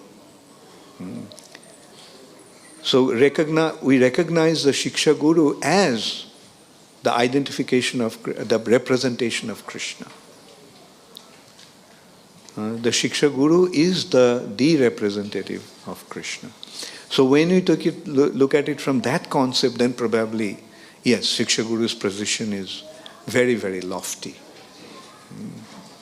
But the general understanding is, at least the way we got it from Srila Prabhupada, that those who are guiding us in our spiritual life, they are Shiksha Gurus, but there are different categories of Shiksha Gurus. As I said, the devotee who gave you the Bhagavatam in the street and you reading that, you became inspired, then came and met him and he introduced you to the temple president. He's a Bhatma Pradarshak Guru. Or your friend who said, come, let's go to the Krishna temple. They have a nice Sunday feast. So he may be seen as a Bhatma Pradarshak Guru. So this way there are various types of Shiksha Gurus. And Diksha Guru and Shiksha Guru, these are the two types of Gurus.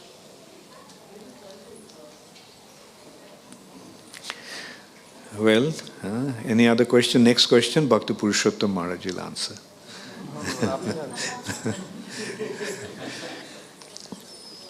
Yes? Actually, after so many devotees got initiated, they made this disciples course very mandatory. I think that even the devotees who got initiated, it's very, very important to do this disciples course. Till I attended in Dhanbad, I did disciples course. I didn't know much about Guru Tattva and all these things. But it's very, very important, I think, to get a lot of education and training in that, to know the position of Prabhupada. To know that Prabhupada is preeminent Guru of the ISKCON for generations to come. Very good. Yeah. Thank you. Yeah, so that shows the importance of this course. Education is very important. Yes. We may adapt, we may accept certain thing, but unless the understanding is clear, we are not going to get complete benefit out of it. Thank you. So this was not a question, so it was a comment. No, so I was about.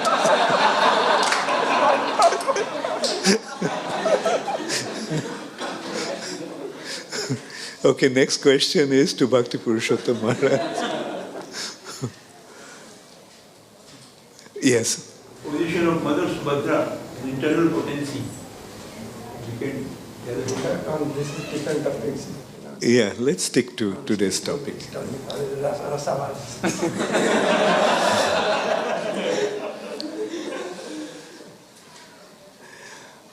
And yeah, don't feel shy. We can say Prabhupada must be acting in internal potency. Otherwise, how they can achieve things like this? Prabhupada's activities are directly controlled by internal potency of Krishna. Yeah. Maharaj, if I can ask this question, please excuse me, it is not to be answered. Yeah, it's to Bhakti Purushottam Maharaj. He has been... Sorry Maharaj, I am asking one more complicated question, please forgive me. Complicated.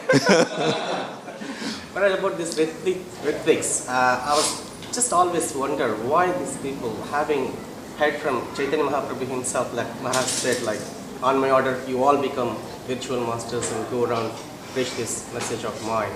And Prabhupada himself has several times suggested that after me, you people should become guru and preach this mission. And how come they contradicted statements from both these acharyas, like, why they don't want to accept and always say Prabhupada only has to be Dikshaguru? Contradiction between two personalities. What is it? Yeah, These people, Ritik people. Yeah, Ritvik people, they just say that they contradict with what ISKCON is calling the contemporary gurus, and they say that only Srila Prabhupada should be the Diksha Guru. Yeah, with simple words, why the Ritviks are Ritvik? Why? Why? Because they being in the moment of Srila Prabhupada, and they have the knowledge of what Mahaprabhu has taught us, like to become a spiritual master and take the moment. So to become a spiritual master... Okay, maybe I'll answer the question. Yeah, Maharaj. Yeah, because we have to go to the history of it, like...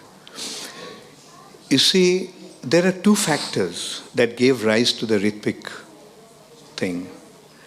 One is, like after Srila Prabhupada's disappearance, those who assumed the role of a guru, many of them were kind of not really knowing what to do. They were kind of playing their thing in a very, very grand way, playing the role of the guru. In a way, practically playing the role the way Prabhupada played the role, right? Many of them even demanded that the God brothers have to worship them as disciples, right? And that created a lot of discontentment. And that was a difficult phase that ISKCON had gone through.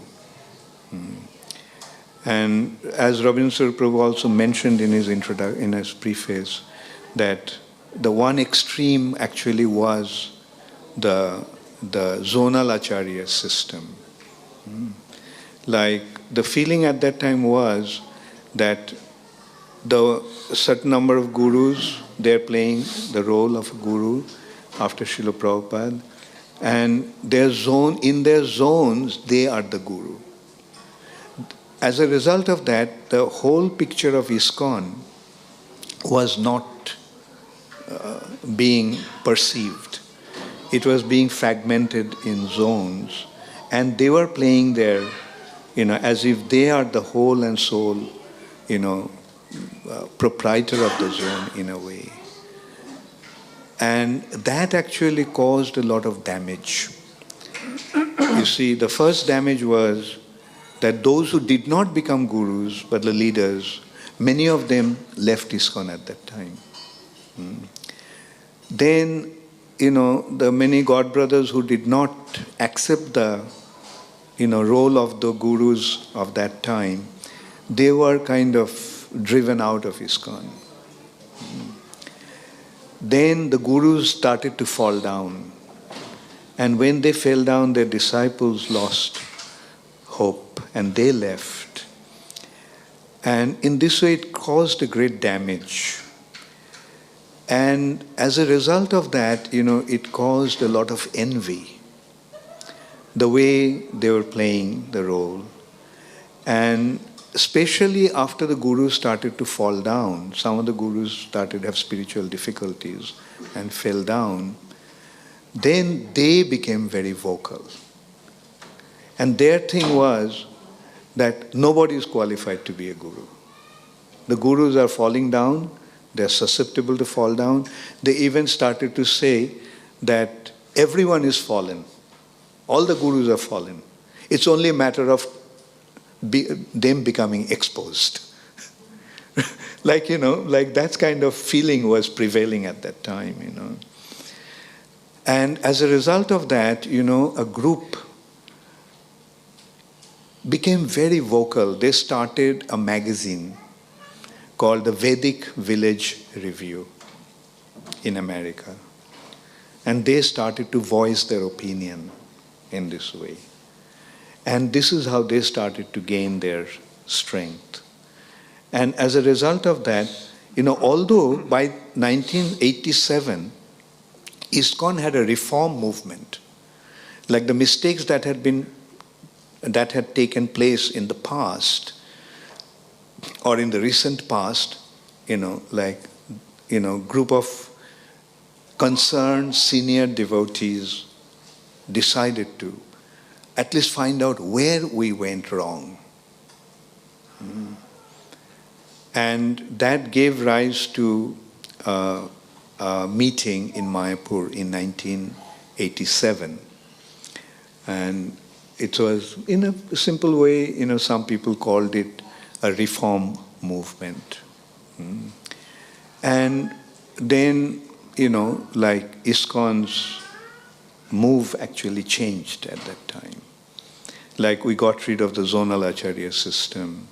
Like zonal Acharya system was something like, if you belong to this zone, then you have to take initiation from the guru of the zone.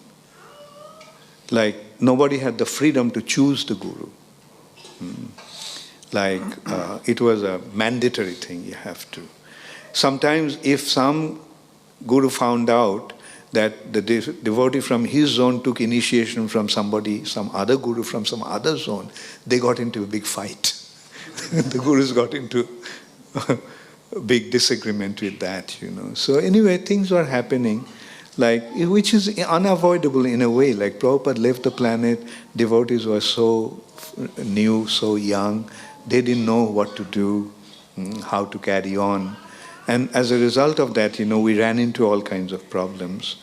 But although the reform movement took place and ISKCON reformed itself, the GBC, the guru concept was readjusted.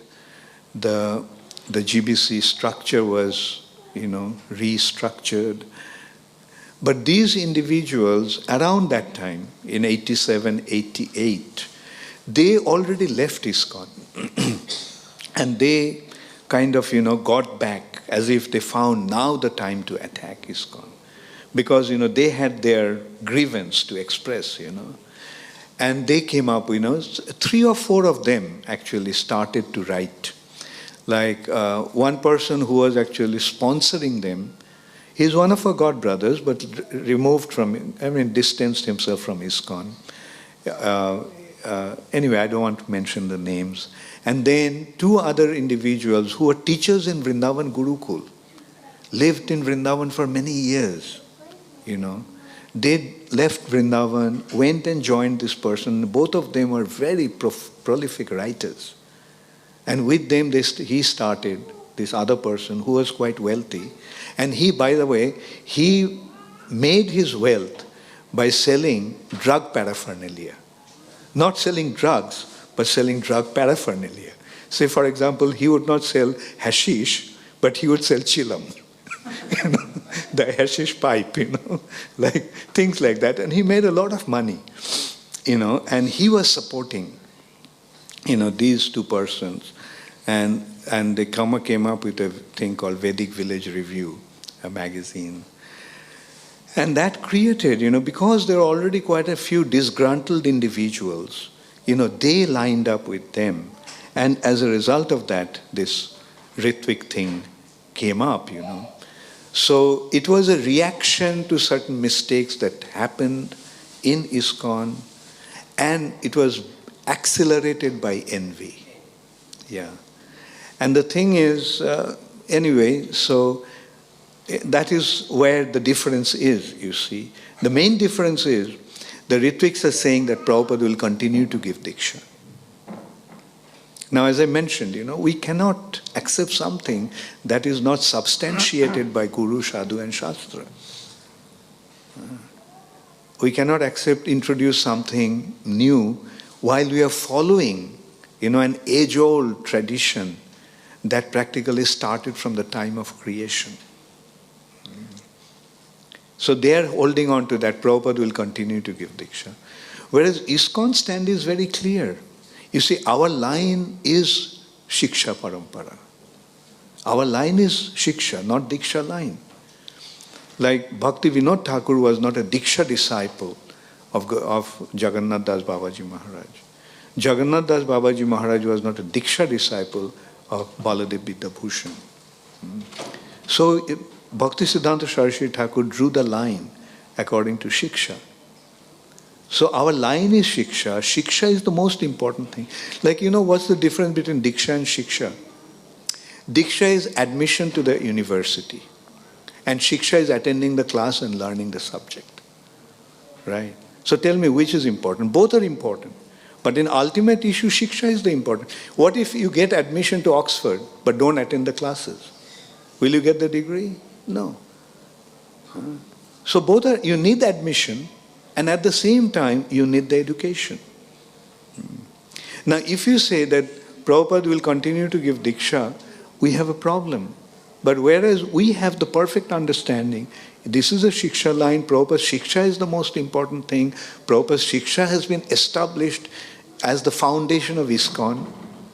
So let's stick to that, and recognize that Srila Prabhupada is the personality who is imparting the Shiksha. As Rabindranath Prabhu pointed out in his paper so brilliantly, that we have to see the Acharyas of the past through the eyes of Srila Prabhupada. That is the role that Srila Prabhupada plays in our lives. Shiksha is important, and Srila Prabhupada is the Shiksha Guru for all of us. And that perfectly harmonizes the thing. Diksha is important, Diksha Guru will give Diksha, but the Diksha Guru's Diksha will lead to the Shiksha of Srila Prabhupada. And all the devotees in ISKCON will preach, will educate others on the basis of Srila Prabhupada's teachings. So that is the difference, and that is where they are wrong.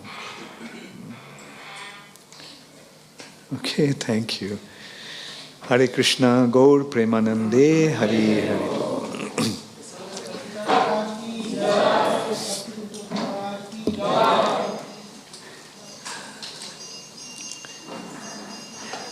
Hare Krishna. So I'll take 2 more minutes. I was thinking of the evening session. So, and I want to share certain ideas or run, it across you. Like, why don't we have a session of your realizations of this topic? What if I request, like that you write something, and in the afternoon session, in the evening session, you come and read it? How many of you would like to do that? Please raise your hands.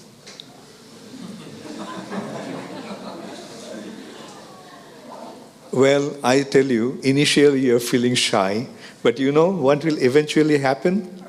We won't have enough time to read all the writings. So don't be shy, just be bold and raise your hands.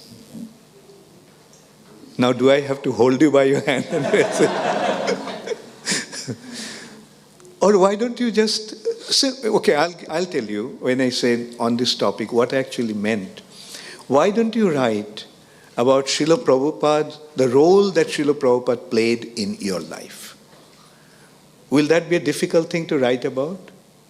Huh? So how many of you would like to write about Srila Prabhupada's role in your life, in your spiritual life? What Srila Prabhupada has done to you? Thank you so much, Doctor. Thank you, too. And let us see some more hands. Many will come up once they start here, they will be all coming out. Okay, fine. We got 2 volunteers. Now you go and think about it when you go home. And if you feel like doing it, write something and come back and give it to me. Give it to us. All right? What do you think of this idea? What if we run a session like that? Won't it be nice? Didn't you enjoy hearing what Bhakti Purushottam Maharaj said about his recognition of Srila Prabhupada's position? So don't you think that Srila Prabhupada has played something in your life in a certain way? So you all are brilliant writers, so why don't you write something? Okay, I'll ask you. Number 3. Okay, I'll ask you. How many of you think that Srila Prabhupada has done something to you in your spiritual? How many of you know how to write English? So how many of you would like to put it in a paper? Thank you. So please write and bring it to the evening session. What do you think, Purushottam Maharaj? Yes, very nice, enlivening to hear. And I can tell you, you'll find it so interesting to hear how devotees, feel about Srila Prabhupada. What Srila Prabhupada has done to them. In such amazing way, devotees came to Krishna consciousness being influenced and inspired by Srila Prabhupada. Okay, thank you all very much. So see you all again at 7:30 this evening. Hare Krishna, Gaur Premanande. Hare